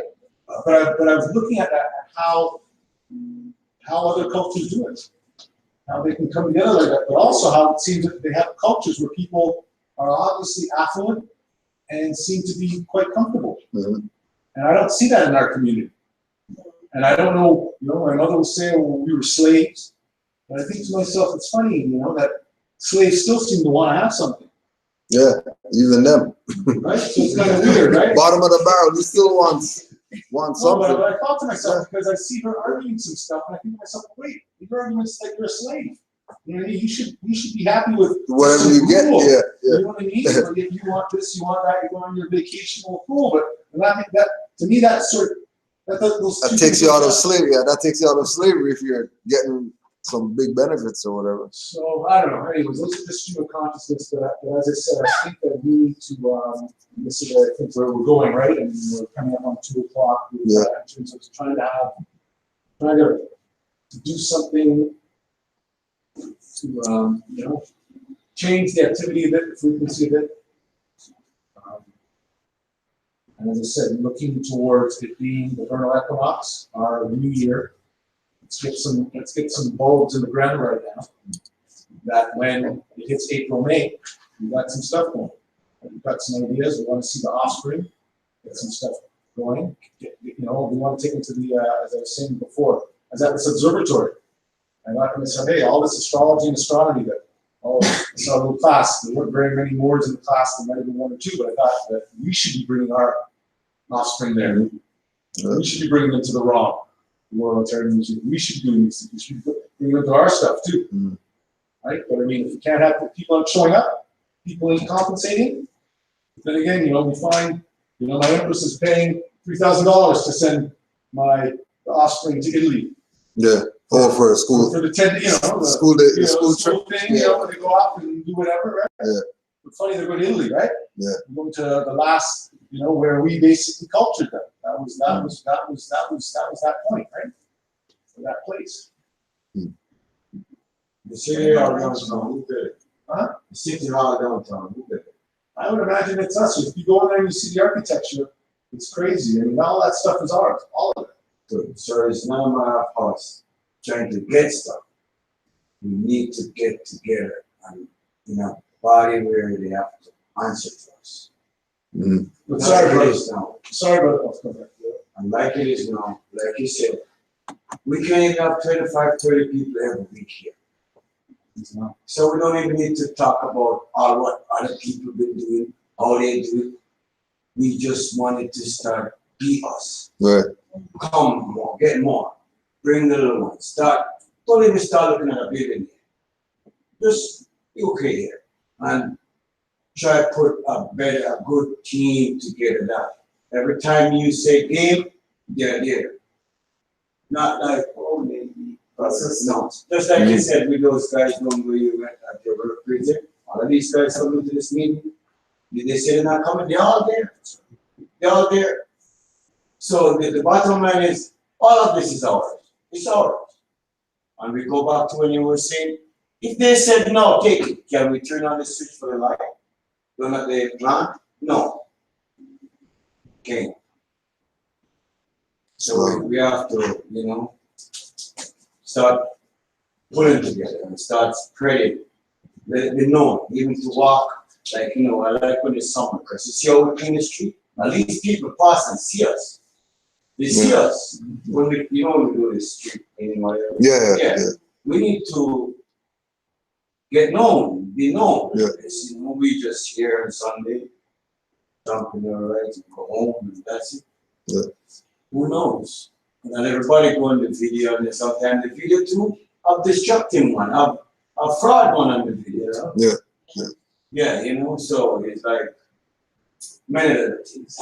This is that's that. Any more questions, sis? Some big stuff that other people do right now. Right. We just talk about, we just started to make steps. We were creeping our, you know, let's stand up good. Stand up good now and make some step like. Right. Crawling time's done. Because we know, the bottom line is, doesn't matter what, it's all ours. So we're on the right street. Don't even be distracted by another professional basketball player. Never mind them. Don't be distracted by that. We're on the right path. Right path. What I was gonna say for me, I'm learning residential and commercial real estate, trading, investing, focusing on financial freedom, and you know, just not living how I see my family and friends and people. Like, we are not taught in this educational system how it is right now to be able to sustain yourself out of, which is now the information age. When we were growing up, which was from, like, you know, even from 1900 coming up, it was the industrial age. So to get that mindset and system of people to say, you know what, I need to be able to learn for myself, to invest for myself, create a legacy for others coming, so that when the time is when you go, that here's something that can keep going forward, right? So I'm still learning. I don't know everything what you guys are doing here, but I know that anything that I'm going to be doing, it's going to be collectively with others. Right. Like, it's with the two groups I'm in here with women, right? All of Caribbean background, basically. And one is a trading, and one of the girls, she's my friend's friend, it's Spanish, but we're just focused on what can we do, because it's going after basketball players and other entertainers. That's going way too high. You have to focus on who are the ones that are around you now that are all focused on what you want to do, because it's always the smaller group, when they can come together and everybody's on the same page, that eventually could spread it to a lot more that are on the same. Because, like we said with our groups, we're like, this was my friend, I met her at a real estate seminar, and she was like, oh, do you want to start a group, like a mastermind group? I said, yeah, sure. And then I had other girlfriends that I met going to these seminars, and then I invited them to the group. And then she invited her friends, and then it's just, now we kind of keep it under 12 people, but I have so many, once I started it, I have so many other women that told me they want to be a part of it. You know what I mean? That's a real sister. Right. If you look at, you know, what you're saying is excellent. If you're looking at the school systems, like public school system, the Catholic, whatever, you've got, they've taken out home economics. Completely. I had it in my time, but after that, they scrapped it. Right. That's a no-no. It's a no-no. Right? Yeah. They'll focus carpentry and shop, but home economics, and they've taken out entrepreneurship, running our own business. Yeah. big one. It's a big one, So, yeah, we need to bring it back as women. absolutely. Homeschooling, all of that, all All the of that. grassroots basics. Yeah, definitely. It's on us. I know a lot of people will say to me, oh, but don't you need a lot of money to do? I go, you don't need that. You need drive and love. Exactly. Moral, self-preservation. Yeah, Can preserve yourself, but you can have something to pass on. Pass on, right? right.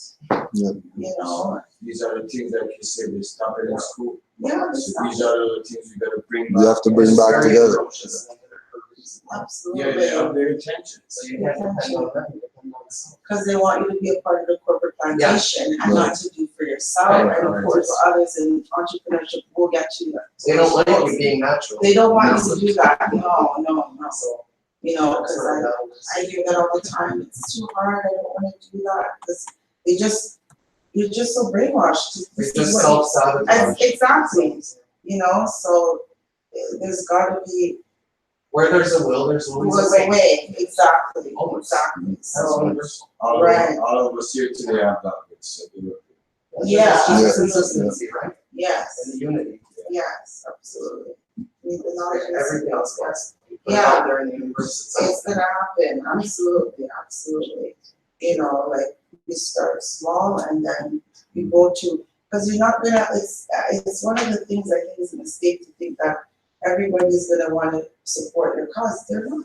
Yeah, for They're sure. just not. Not Definitely everyone's not. on the wavelength. And Yeah. exactly, and on Yeah. that mindset, Yeah. so. Everything starts small and it grows. It grows, exactly. So, Was there any other questions? if someone had say, how would what do you call it now if someone is old and you want to take over this? What do you call it now? Trustee or Power of attorney? Power of attorney. yeah. How would a mortgage do that if someone wanted, like corporate person would need to be? It would just be in form of affidavit. Yeah. That individual is making the power of attorney over whatever Or the temple or whatever you're being power of attorney over. So if it's somebody for you, they want you to be the power of attorney because they're sick or something like that. They want you to handle their affairs. It'll just be a writ, just a affidavit saying that they give you that permission and they sign it or get it notarized or whatever, and that's it. Once you have written consent from them that you're the power of attorney, is what you would need. That's what the power of attorney would be. But the issue from, I think, that perspective is that the power of attorney doing any kind of activity in the courts, you may run into problems on a certain level if you're using your de jure corporate persona to do things, because all of that stuff still may be sort of corporately wardship sort of in the background there. Right, So but it would be a thing of, it's like, you would still be basically being executor to yeah, executor to somebody's estate. But because like what Omar is saying, like for example, if they say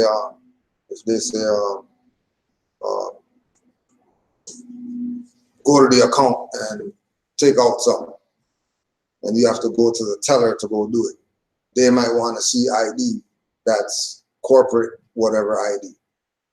But not necessarily, it shouldn't be. But it's because you have the letter, right? Documents Say that you're the right. So all all right. So that'll be the defense for if you're dealing with them. But it doesn't. That letter doesn't necessarily mean Trump their nonsense. that they're not going to try their nonsense still. That's all I meant. You know what I mean? They may say, hey, we've never seen this person in our records. Right. Since everything is some transfer on the background to some account still, if you see what I'm saying, right? Because remember, there's no finance. It's just them trading it from their trust to your trust on sort of in the background, so to speak, right? They're just saying now that the debt has been transferred to you. But then if you don't exist to them on that level, right?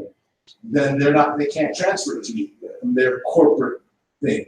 For example, making a transference on the credit level of transferring over 2000. It should be, like I said, not to leave it with you and the individual. Yeah. Absolutely, but I'm talking about. So what it doesn't mean nothing after? It does mean everything to you and the individual. It means nothing to you and the corpse. That they have to recognize from the perspective that the corpse is dead. So it doesn't have to recognize anything. And Well, if they recognize him, they have to recognize what he said, because that's what it's all Right, about. right, yeah. From Absolutely. in the sense of principle, yeah. Absolutely. Yeah, in the sense of principle, that's how it should be. But be prepared for the practical part of it, that, you know, just like when Morals say reserve their rights and they're giving them a hassle, why are you reserving your rights? You can't do that or whatever like that. They got to go through, you know, 3-4 times, go to meetings with them before they say, okay, fine, we're going to accept it Or or here's another whatever. one. And I Let's mean, say like, there's you know, something in there where, let's say, the so-called power of attorney has to pay off some tax, something, some little fee that the power of attorney pays off because it's part of the game. Let's say at that point, then you want to start saying, hey, but I'll do this, so I don't have to cover that. No, but I'm again, just showing, it's not mine, it's his. of course, so then you have to pay that for him on that. What's that? So that's what I'm saying to you. Ultimately, the whole thing is because. like for example, that individual, like that individual having to pay something and there's tax on it. Yeah. And then now you're the power of attorney and you want to pay it, but you don't pay tax. You might say, I don't want to pay tax on that because I don't pay tax, even though it's not, even though it's for him, right? So, you know what I mean? I'm just saying to you, definitely know that this is where I think part of where the prophet talked about the fact that there was to be activity done in the corpse, from a corpse perspective, as i.e. the temple being the manifestation. Remember, the prophet said, put everything in my name. And so you're really supposed to do all business through his name, through his entity. That's really what that was about. Yeah, I get that part, but this is not. No, and I know. My question, get back to my question. Yeah. So the individual, that right there is his job, or whatever it is. So he wants me now, for example, to be that power of attorney for him. Where do I go? Reserve my rights to this job, or stick to my national? I know that's my status. I know all that. Ask them to nationalize. Are they nationalized? That would be more of a That's, If they're I'm not not- nationalized, then you can't represent fiction. You can't. Fiction can only talk to fiction. That's why, like, the courts won't. Somebody's missing something, or I'm missing. No, you're not. He's absolutely right on the point. What I would say is I would not suggest nationalizing the Morals or the gentleman who is I'm looking. not saying I'm not saying nationalize them. I'm saying, are they nationalized? He's saying. Yeah, more like not. More like not. That's true. That's his job, and I'm gonna do this. He wants me to do this. So, yeah, what I would say definitely is that I would say it might make sense to reserve your name, your straw, and I would say That's the one he knows anyway. right. And then ultimately what happens? No, Because you know what happens, you are doing work with the corpse, which is his corpse. So you may as well, what you do is you're putting yourself as a person below it, and you're putting your straw on our surface, just to make things, is what I would suggest. Cujo, I don't know what you stand on. Well, Or to put his national name. I say it's 6 of 1, half a dozen of the other. yeah. You deal with it according to what it is. But if you're somebody who you know you don't deal with straw, but they're straw, and you're the only individual, then you know, reserve your rights and keep it moving. You know, yeah. Any other questions, comments? I think the only way that would be possible is if you have like that whole EIN stuff, right? If you have like your own business, and so you have to do commerce with No, they shall not to do with that. This is this man here. You can't tie shoes this anymore. You want somebody to tie it for you. Yeah, and so you represent yourself as a lawyer. You would say, okay, I have a business, and your business would represent the power of attorney for the straw. No, you don't want my business not to go. I wouldn't take my business to go represent. You talk to Well, like, of course. It's just a stack of papers. It's not like the papers gonna go tie your shoes. You are. It's the same thing. The all capitalized letter, that's strong. Is a business. It might not be yours. People think it's their identity, but it's commerce. So what business do they talking if I have a business today? So if you nationalize, right? I'm sorry. If you have a business and that is under your nationality, you still have to do interface with all these guys. Yes, you're non-taxed up law, That's not the case. and all this other stuff. You're talking about. Yeah, that'd pretty much be the only way to interface with that. But that's like me around. Brother Kiba. Earlier you were saying, I think I heard you say, when you mix the national with the non-national, you're gonna have problems. Mhm. Okay, what if you don't mix it, but the corporation mixes it? How do you mean? Okay, so say you have your slave or whatever, and then you put them on notice, blah, blah, blah. And then, they probably fire you or whatever, but they still have to complete their, like a T4 and a record of employment. Right. So say you're, I don't know, for example, say your pay stubs says Kiba L, your T4 says Kiba L, and your record of employment says the same. Mhm. So now you're in a position, well, can you use that and go file a tax return to get back your money that they took? Yeah, once you've been dealing with them with Kiba L, that's what you would go to them with. Right. But if they've been using straw all the time, Well, and the then CRA man said, he's like, yeah, I hear you, I talked to him for about an hour. But he's like, basically, I have like 22 years of this, and you're telling me something over the phone this. right. So, That's the old name and the new name argument, like what Drew Ali said. That if you have 22 years of the old name, No, he's talking about what Then- the CRA man said. that's what the CRA. Oh, he said that he had 22 years of you like this. Yeah. Yeah. So that's exactly what. Yeah. So he's saying what you've done now is married new clock to old clock, which is a problem, because you're trying to. You are creating two entities there, and it could then be argued that you're looking to get some advantage from that. You may not be, but I'm saying that's how it could be looked at, because ultimately, if you've been doing something for 22 years, and all of a sudden you're doing something for 23 years, and yes, if you want to change your name and then carry on and keep paying your taxes or getting your returns, fair enough. You've now then incorporated your free and national name, which is the other side to things which you don't want to do, because then you've just condoned the fraud, which is what you're trying not to do. So old business, old name, use your old name for you. Right. So do something new. And what you do moving forward with your old name is you reserve your rights underneath it, showing that there's something underneath it, which is so that whatever you get, whether they say you owe or we're gonna give you, right? You're getting it under reserve rights. under the fact that you're saying that you are receiving it and playing all the games, but you're letting them know that they know that they know that this is all a fraud, and that at the time when they want to do some shit to you, you've already let them know that you know you're up to some shit, so leave me alone. But then be careful, because you can't be then looking for a benefit from that under the same guise, because then they'll say you signed off on the fraud, and then you get yourself in trouble on the moral grounds that you're trying to stand on. If you see that. So if you have 22 years of working at somewhere and you have whatever they're supposed to give you, whether it's taxes, whether it's payout for something, whether whatever, and you realize that, well, I'm not that name, I'm this name or whatever like that. If they're gonna give you something, take it in that name. Just reserve your rights when you take it.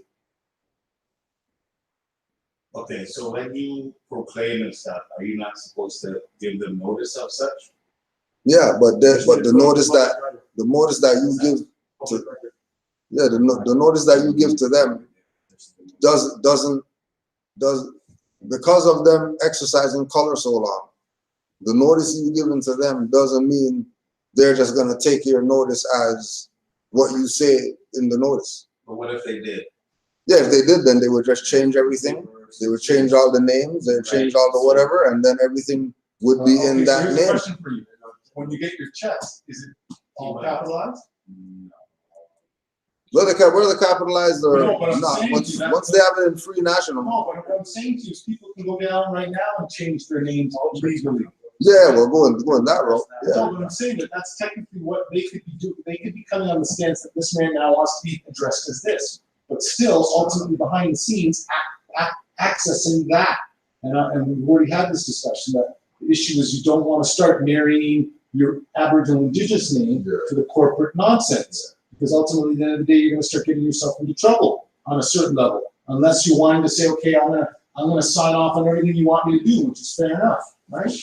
So, no, like if everything's proper and there's no issues, then it's just a transfer of name. They stop using that name, they start using this name, and that's what it is. But I think I'm hearing, so his is spelled with proper spelling, but ultimately what I see behind this, it could be sort of what I look at as sort of a, almost like an amendment that they have in this file, attached to, so whatever. It may not be. It may be exactly what you're saying. Are they taking taxes off? Well, so right now at this point, Kiva L now is part of that fraud, paying taxes as a national who's supposed to be standing for the fact that you're not going to be taken advantage of. You're now signed off on the fact that you're all right. So in a sense, what you've done is you've taken that energy of that free national stuff and then given it to them to then do what they want with and then come after you. And now when you want to stand on your own thing about being free and clear of stuff, they've got your Aboriginal Indigenous name to claim that you are part of all of this. That's sort of how I can see it. Am I not correct? No, but it might not be part. But it might not be part like that. But I'm saying it might be, right? I mean, because it's like if everything's good, if there's no issues over there, right? When you say I don't want to use this name anymore, I want to start using this name, and then they start doing that name, then whatever under that name applies to your engagement with them now. But they have to be told that this is what it is now. Like you can't do this, you can't you start no more Mr. or whatever like that. Mailing location is not going to be ON. You have to put Ontario territory. You have to put the stuff in the brackets. You have to, they would have to get instructions on how they're going to engage you. Yeah, but so for example, with the taxes or whatever, they would have to know, I got tax numbers, so you guys can't do taxes anymore. But that's what I was getting at, which is what you've seen before, which is ultimately they do play that game. That's the whole point where the Prophet was talking about the fact that the corpse is all a fraud. So you definitely don't want to attach your free national name to the fraud. No. If you're doing, because regardless of the name, you should be reserving rights regardless. So even if you put free national, they should be able to go in there and see that, okay, well, free national signed, right? So they don't have jurisdiction, or free national sign, all rights reserved, and they don't have jurisdiction. They should know that. Not my problem for them not to know that. Right. So the thing from the date of you telling them the transition and them paying you, if they were taking taxes off, then that's something to bring up. That hey, you guys took taxes off when you accepted the name. Mm-hmm. So if you accept the name, then you accept the ID, and then you accept everything else that goes with it, mm-hmm.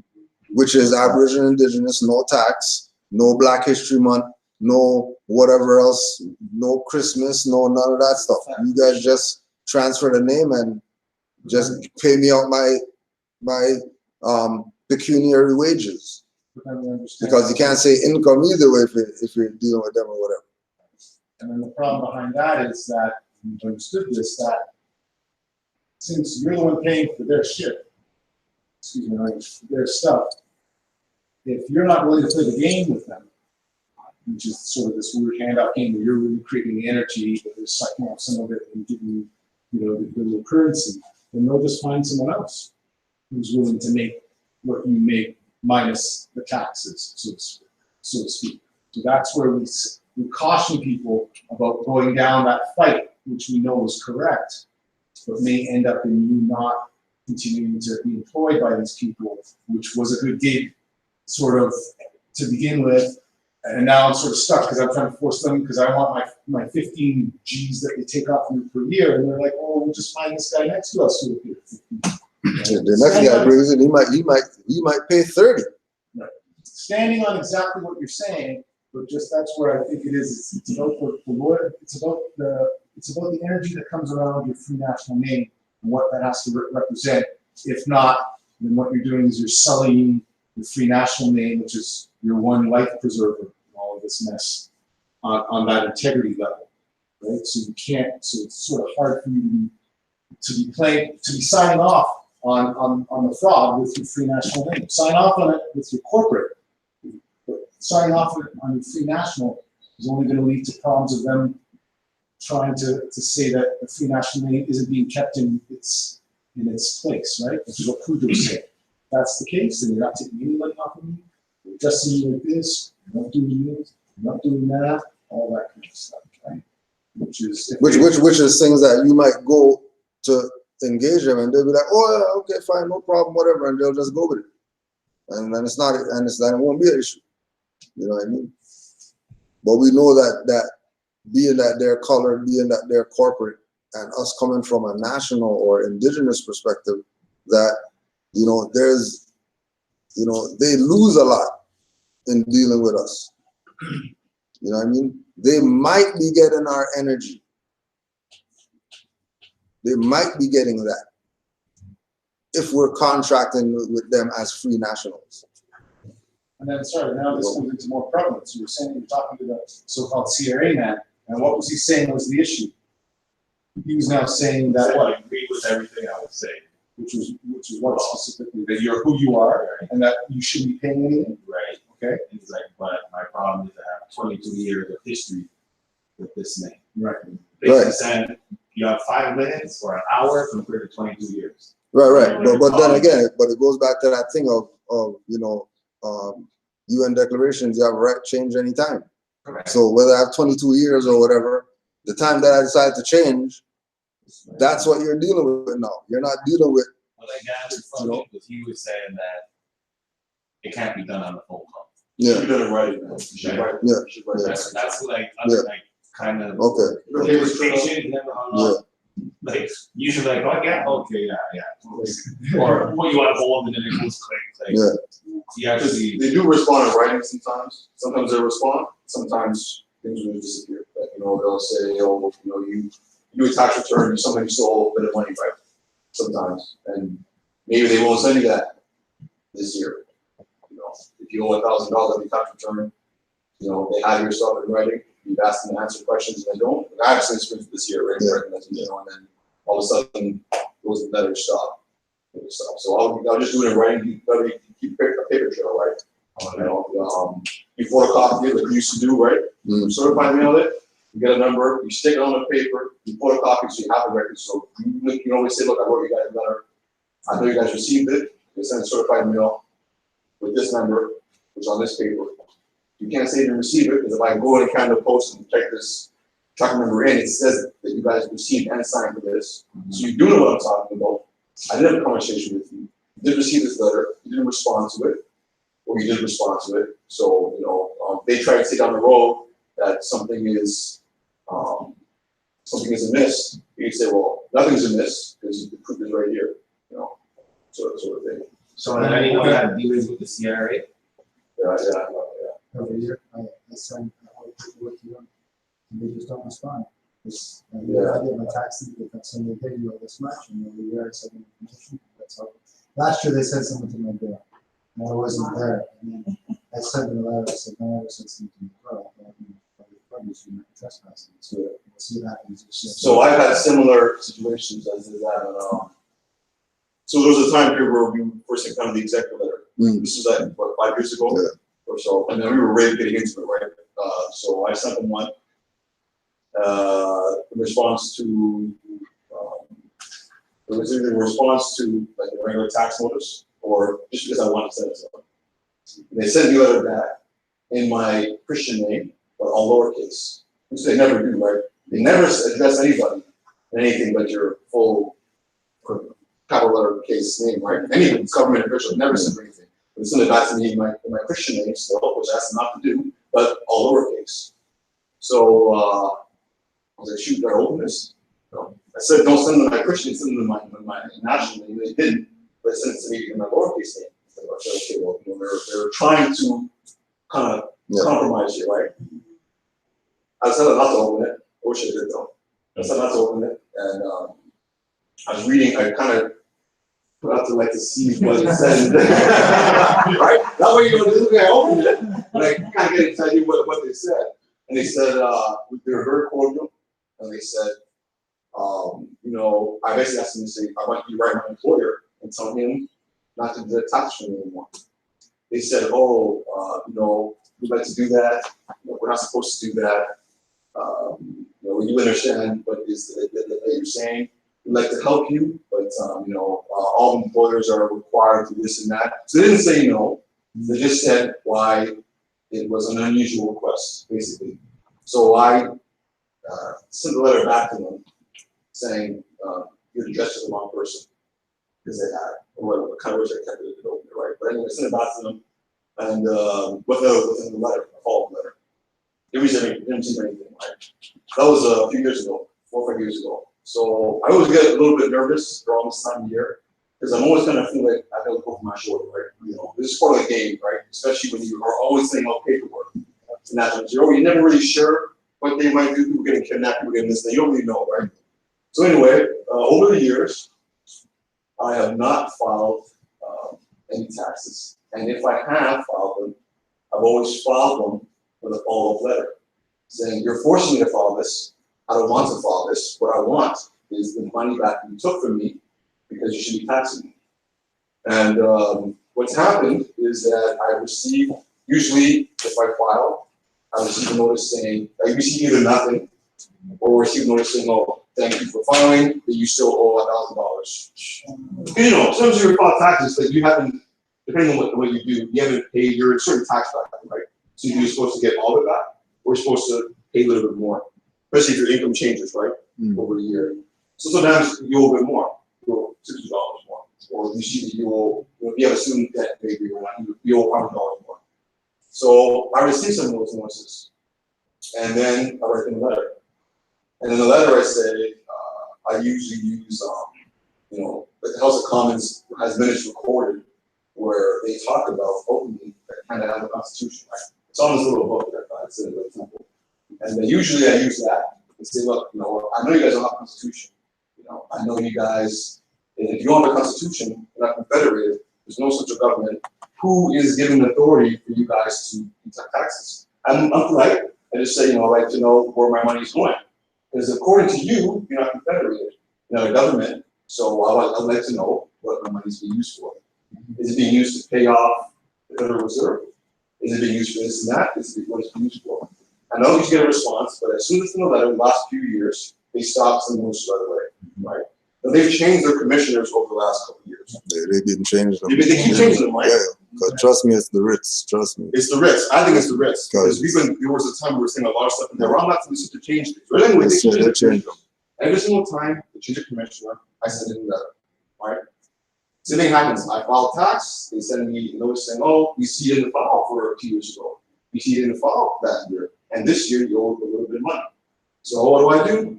I send them a letter, and I say, well, 2 years ago, I sent you a letter explaining why this is. Once again, you can answer these questions. I talk about my nationality. For all everything I'm supposed to say, well, my nationality I say in there, but I also ask questions based on what they say in their own appropriate places, right? And of course, they don't send me a notice after that. So something's going on, right? They're obviously aware because go ahead, bro. You have copies of all your documentation over the years? Yeah, I have copies of, I'm not the best thing organized in the phone, but I do have the paper trail. Yeah. Basically, I stick a, like, you do certified mail, they give you a sticker. It says, They just like pretend that I never sent it. basically, Every year, the same thing like that. basically, yeah. But they're trying to get me a file, because they're just file, I never filed. Yeah. I said, well, we're pushing, blah, blah, blah, but nothing. They just come to the yard, it's like a game. Because part of it too is they've never been called out that they're a fraud before. Yeah. So as soon as we start addressing them as, we know we're not ignorant to the fact that you're doing whatever it is that you're doing. Then they're gonna deal with it based on who they're dealing with. You know what I mean? Somebody they're gonna never. I never got nothing. I never got stuff from them about meads and you guys doing sovereign citizen trying to get out of nothing. They're straight cordial, no accusations of anything like that. They just send you a letter. We either received your stuff or whatever, we're reviewing whatever, or they don't reply. And then regardless of their thing, you stop getting stuff from them until the next year. Copies, the rest of the letter. I always say, look, here's the last letter I sent you. Yeah. You can't say you didn't get it because I can see you signed for it and I put the tracking number. So the one that you said to say stop taking deduction from the source or whatever, like from my workplace. Well, That was the first one I said. Yeah. They never answered that. They did answer it. And they said They answered in my poetry, that little letter, and my Christian name in all lowercase letters. so they stopped. No, they said they had a letter in there saying, we're not supposed to do that. We're not supposed to tell your employer to do that because there's basically employees in the business they're responsible for, right? But we're not. Correct. But they are, but we're not. Correct. Right? But we set up with them, we agree in a contract basically that it's okay for you guys to tax me, right? I get a T4 from you. They're supposed to be paying something, but we as individuals are not. So that's why I asked them to please tell my employer not to deduct taxes from me anymore. They didn't say no, they just said, well, we're not supposed to do that because that's them and their contract. My employer said, You got calm down. no, he just said, well, my employer, he's an Ashkenazi guy. He's never in his life, you know what I mean? He's just like, are you sure? People go to jail for not paying taxes and stuff like that, and this and that. And I just kind of was like, well, I mean, what could I say? I mean, I don't want you to deduct taxes from me anymore. I don't remember the conversation went, but basically he was just like, well, you're not paying taxes. It's a big. He didn't understand, right? He got the same result that you would get from your spouse who never registered before. You'll tell her all of a sudden, hey, I'm not paying taxes anymore. Trying to freak out, right? Go, what do you mean? Lose a house, right? Sort of thing. So he was just like, come with me with more official documentation. I'm just like, I can actually do this legitimately, and I will do it. He said, right, and then, you can show me paperwork that said that's okay. And their legitimate is CRA saying whatever. But they wouldn't tell me that. But CRA is not gonna, right. because that's their boy. They're getting that finance from them. I'm not gonna do that. So they just said to me, I don't want to do this. I'm not supposed to You know do what I this. mean? Like it should be a thing where you go to the employer and then the employer is telling you go to CRA. Yeah. Okay, well, you have to pay taxes, so here's the number, call CRA or whatever like that, and they'll deal with you to get it out the check or whatever. But then you have some employers that are just like my situation, it's I get my checks in free national in lowercase, right? And I'm subcontracting, right? So the contractor, him and I show him who I am, I give him the documentation, like when we're right. You know what I mean? Like, You're not an employee, you're a subcontractor. Subcontractor. Yeah. So I show him that, I'm like, listen, I'm not, because he has to add the HST on, right? Yeah. So him and I agreed that he wouldn't add on the HST and he would do that on his end. Yeah. Right? Like how you're saying it's supposed to be. Yeah. So you're gonna have some employers that are relative, like, all right, I'll pay the HST, so I'll put the HST on your check. You know what I mean? But you know what I mean? They have on file, like, this is what they said that he is, so you know what I mean? So when he does the filing or a T5 or whatever it is, it's just They'll just get a straight profit corporation. it's a straight check, right? Right? So, You get a non-profit corporation too. so in terms of like taxes and whatnot, and like it's just like how you're saying, they're just taking the energy there to get You're right, and then you just turn that, you know, that, because you already know that piece of paper to turn into some fiat, which then can be turned into some, you're either gonna buy some gold and silver, or you're gonna go pay your, you know what I'm saying, buy your fruits and vegetables, or pay your bills. So like, quick question, I don't know how much it's gonna matter, but like, did you denounce the money into finances, like instead of calling it money, call it finance? I called it, I didn't use the word money. I used the word, I don't really think it mattered what the word I used, to be honest, right? It's because it wasn't, it was based in the executive order format, and I was very political with the terms I was using, right? Yeah, I probably use the word finances or whatever it is. I don't use the word money. I don't think it really would have mattered. Letter would have been the same. Thing is, I was young then, and instead of responding the way I had written the first motion as a court, I was belligerent. I probably should have responded calmly and maybe even open the letter, right? You know, but the point of the matter is, it's been 5 or 6 years. Knock on wood, you know, it's still the same thing that's happened, right? I think the best option for people to do is to get a nonprofit, because then you can give any nickname you want as the person who runs a nonprofit, right? It's religious, and then you can just put everything in your nonprofit, and that's not taxable anyway, right? But you know, in terms of what we're most doing with being an employee, that's my story. What happened, and I'm not an employee anymore. So moving forward, I'm kind of like I'm a no man's land, kind of, so to speak, right? But back then, I'm just telling you. You were the CRA, this is what I found. I wrote everything in writing, no phone calls. Never. Never. How about from now on? Yeah. I don't answer, I don't even answer, bro. I don't know the numbers, I don't even answer. Always writing. Always Always writing. writing. I sometimes pick up the phone and ask them for their name. You should always have to give me name their first, last right? name. Or their first call, right? I say, okay, like, give me your last name. They're like, I can't give you that, but here's my employee number. I'm like, then let me speak to your supervisor. This is CRA, mind you, right? Everything's on the website if you want to look at the whole progression. They want to give it to me, so I spoke to the manager. Hey manager, what's your application? What's your full name? She would only give me her first name. And I was like, okay, well, if you're not going to give me her last name, if you're not going to give me your last name, and you're asking me from this person, and I told you I'm a special authorized representative for whoever you're trying to reach, then give me your bond number so I know you're an actual employee of this. Then they just stop on the tracks because you still want to know who you're talking to. Right? Always, yeah. Always ask who they are first. And they hang up. I'll make them hang up because first to leave the battlefield loses. Let's not forget that. Right? So are you supposed to do? Sorry, are you supposed to do like new business and stuff? Are you supposed to do that as an appellation? Yep. But you need to have all your like you need to. All that stuff that's on paper needs to be a reflection of who you are. That paper is a shadow of what you are, right? You're the natural living person. So when you have your proclamation and everything, or like your 5-year correspondence, right? All that stuff you need to embody it rather than just copy and paste a template, right? And so when you have your new incorporation business, right? It needs to be either part of like this community where I would witness it and then somebody else would witness it. We wouldn't have any, for lack of a better term, shareholders for your business, but we are, you could say consuls to your business, right? Therefore, it's recognized by your peers. And so if it does go to like a tribunal, whether it's in any level of jurisdiction, you have competent counsel, you have people that know your business, and you don't have to register with them. You don't have like, one of my JOBs is I'm in the finance industry too, right?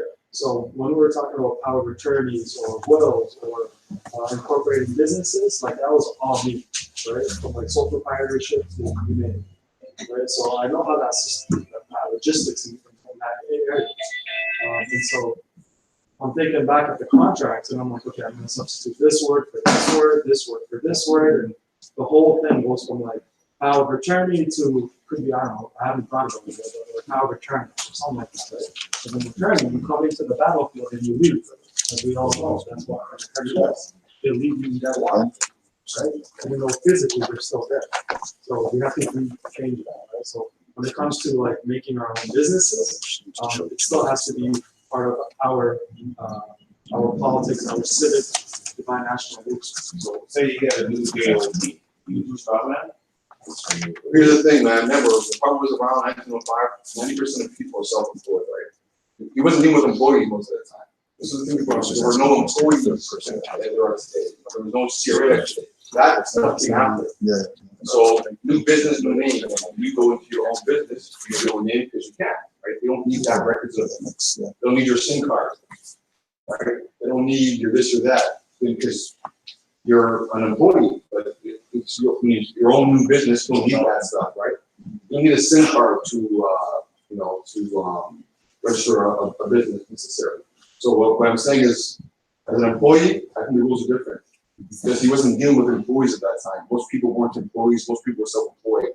That's why you can say, old business, old name, new business, new name. It's different now. So, I'm not, So that's why you're saying to open a non-profit, for example, because like from my understanding is that people are saying we're to register a business, you register into the de facto and you don't need a SIN for that. So I guess if you register for a non-profit, you don't need a SIN. you can just use a your non-profit could be, You don't even need a master business license or anything. Because profits come from income, right? You just need articles of incorporation, association. that's it. So even non-profit, you can just use that, and that will, we can make But like you don't need profit, make money. You got profit, right? And there's no money. So a non-profit, you can use that, right? All right. All the money once, all the taxes made by non-profit. You can use an attribute for that, right? Have a non-profit, have an attribute, all your checks go to that. So it's not going to Samwise Gaming, it's not, it's going to whatever your non-profit name is.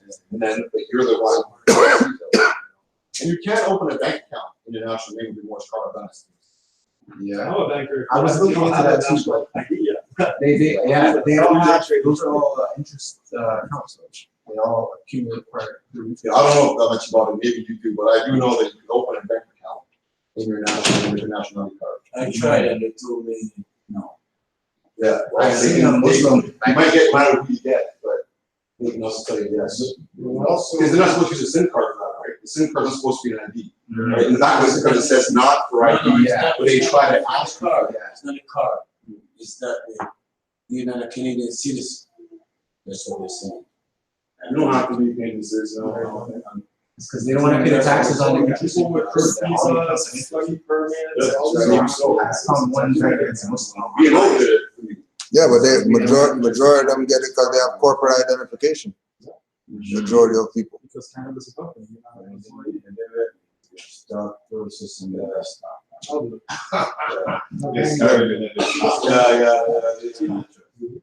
I think though, again, I see the way this conversation is going, it still seems like we're still looking to deal with them. No, I was trying to get out. I know, but the deal. Yeah, but the getting out is means that mindset you're not contracting out. with them anymore. The mind. Yeah, it's not about. Bro, you're looking to get your Aboriginal Indigenous name there and not to have certain things done. You're sitting at the table with them. You're saying that ultimately, unfortunately, the real thing is to go out and then be working within your own community, which then takes everything else. Which takes you out too. Yeah. Yeah, you know what I mean? Like the real take you out is not us being able to find some way for them to say you guys don't want. It's really about just not dealing with it. Yeah, that's right. You know what I mean? It's like we say, like with and because of circumstance, we have to deal with whatever. But it's like if you don't want if you really don't want taxes coming out of your check, don't work for them. Yeah. Then they definitely can't tax you. You know what I mean? But we know that we're not there. So you need something from them, you know what I mean? So maybe like the Chinatown, even there's the Chinatown here at Spit Island Board, and they have another one in East of Gerard thing. The way I see it, 90% of those people don't leave that area.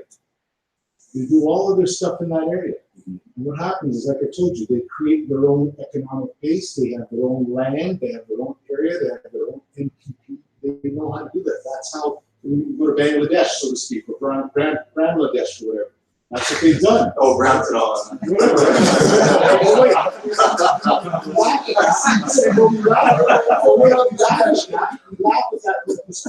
they've done is they've done exactly what needs to be done. They've taken their people, they've gone to an area, they've taken that area over. and they didn't take it over by making some adverse claims on some whatever. They went and bought their stuff. So nobody can tell them jack about So our area or what we're doing here or whatever. What I'm saying to you is that is what we have to embody. The problem is that I was thinking about this and watching the show talking about, like, when you have an illness, sometimes you don't even know you have the illness. So you have to, like, you was talking about someone having a schizophrenic break where they went and did some activity when they were crazy. And they're trying to say that when you're in that state, you don't have memory of that. So that's how I look at us. We don't even have memory of what it is to be sort of an actual functioning nation. Yeah. So we're messed up. We're grabbing at straws. We don't even have the core stuff yet. We don't even have the foundation. So everything else, that's where all these analogies come from. A house built on sand will not last. Because we're building our stuff. We're building our stuff on their illusion. And then they keep shifting the illusion around. I also likened it to walking into a room and then they turn off the lights, they move all the furniture around, and then ask you to go from here to there. Of course you're gonna run into stuff, right? And then they turn the light on, you see the furniture, you move again, they turn it off and move it around again.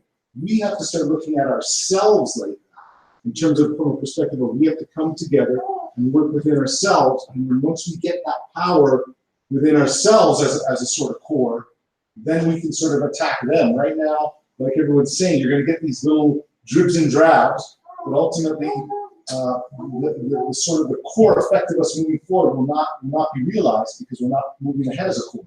We're moving ahead as individuals with personal sort of goals in mind, which isn't to say that that's not right. But because it's not right in this case because that's not what's going to get it done. And in fact, it's really hurting us because we're sort of exposing our hands. We're not coming in as a unified collective group playing pick and roll ball, we're playing whatever it is, or playing a zone defense. We're all over the place, right? Man's covering 6 guys, man's not covering anyone, man's looking for the 3-man, like the scoring championship, not looking at this from a team perspective. So I see that until we can continue to come together in unified ways, all of this stuff, we're still looking at what they're going to give us. Sounds good. We're here and we're discussing a lot of things now. And this is important. This is where this needs to come to. But that's why I say I find that when I hear us start talking about all this stuff about what's working and what's not, as I said, it's not been working for at least a century in terms of us not going the right way. We have to sort of turn our attention back to how it was working correctly. How the prophet did it, which was everyone was together under one thing, working within their community. It had nothing to do with what they were doing. That stuff that he did at the end was only sort of, I think, as a last-ditch effort to sort of mark our position. Right? That's why it says the nationality card was for our saving. Not, I'm saying this to Cujo, not for theirs. You're not supposed to put your card up to them.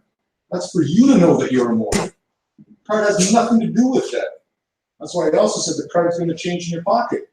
Because the card wasn't for that. We're taking that card, yet again, we're taking the small little leaves and we're trying to make some tea out of it when we need to let the tree grow and have a field of trees from a perspective, right? And that's why when you guys were hearing me talk, all of the stuff that I'm talking about is sort of figurative, but it's really the figurative nature is about us coming together, right? We come together, each one of us here as an example. We each come in here and put in $50, let's say, as an example, 25 of us. Every week, within, let's say as an example, within a couple of years, we have our own stuff, right? But what's happened is we're too fractured. I'm looking to get my stuff, you're looking to get your stuff. We're taking from this, but we're not really giving back to it. Of course, it as an entity isn't going to give you anything because you're not giving it anything. You're just coming in here to take stuff from it. This is what this can get me at my work. It's not about your work. It's really about this. It's really about disengaging yourself from the work. And then you unplug, and then you don't have your energy.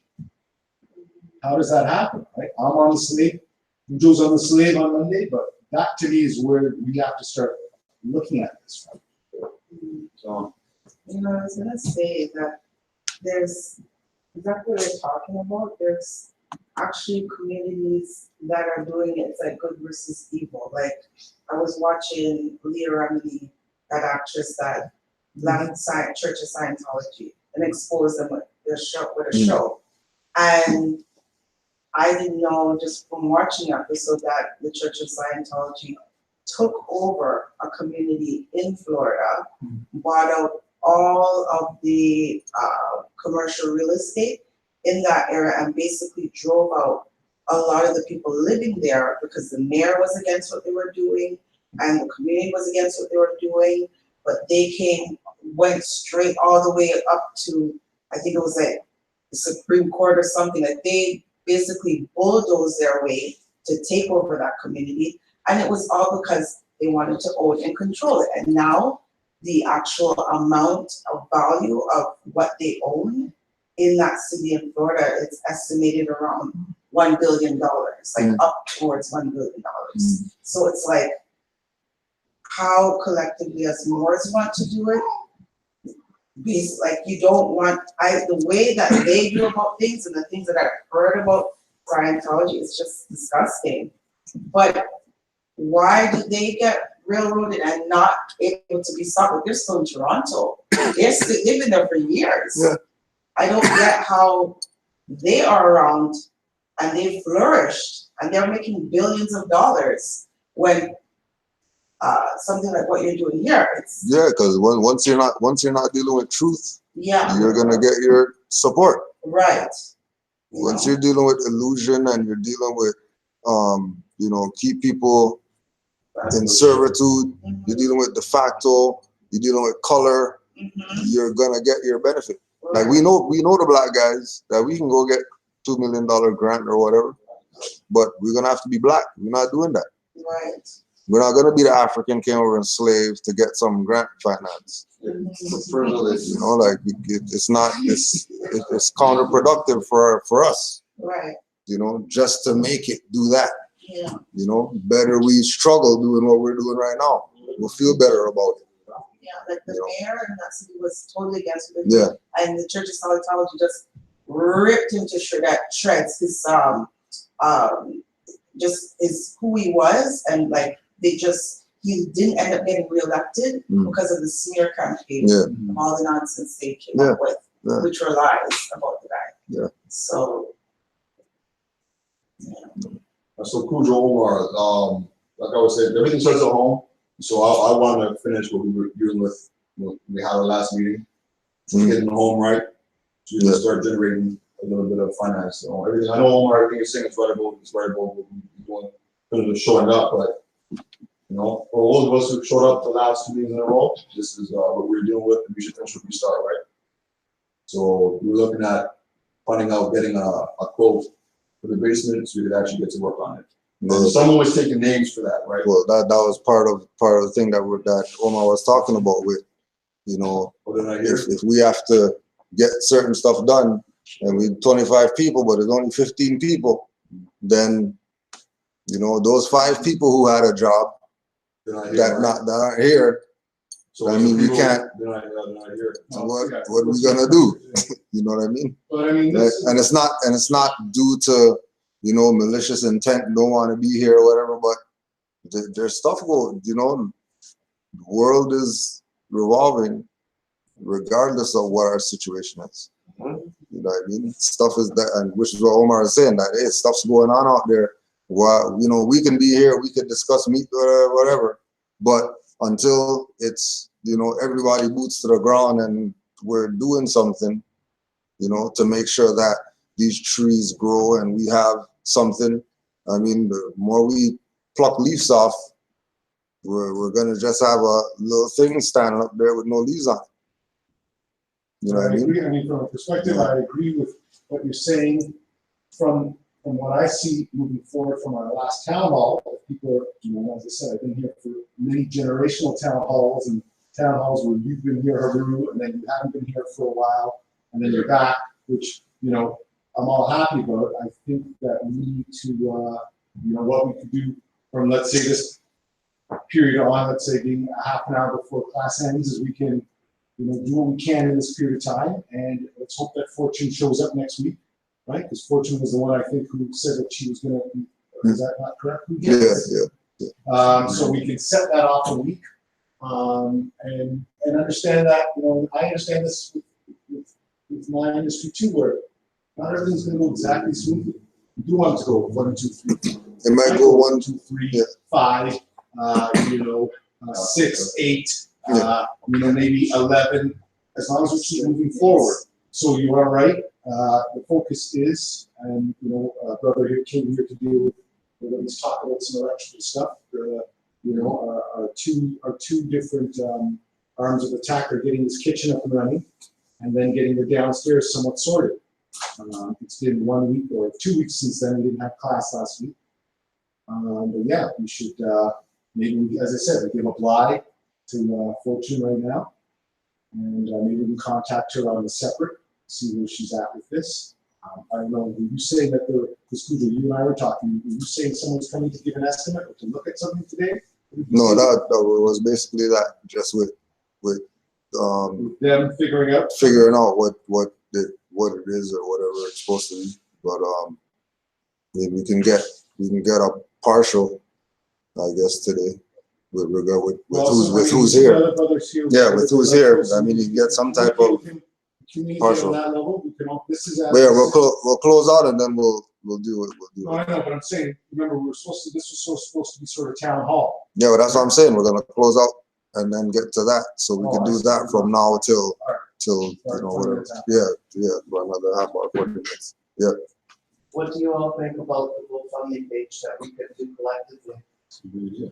And asking Moors in the US. Yeah, no, it could work. It's just we need the quote. We need the quote.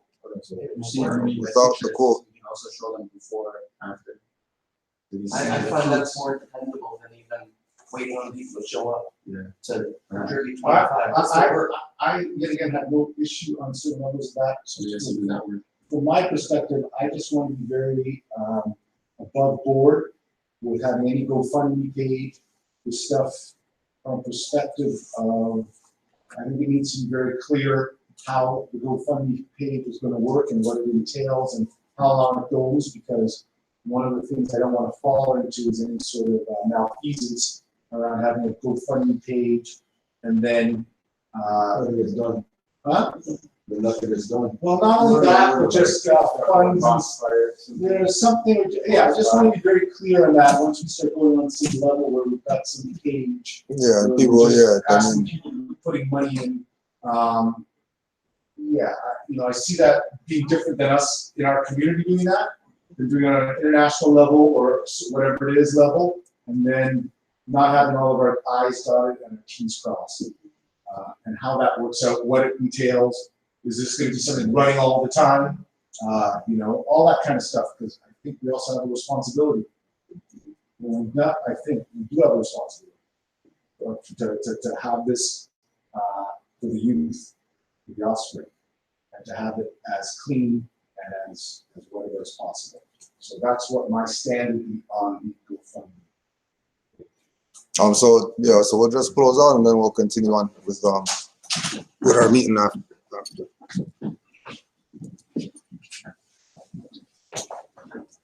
Father on the left, two on the right. Allah, the Father of the universe. Allah, Father of the universe. Father of love. Father of love. Truth. Peace. Freedom. And justice. Allah is my protector. My guide. And my salvation. By night. And by day. His holy prophet. Noble Juali. Ashe. Islam. Islam, Morris. Peace and love. Yeah.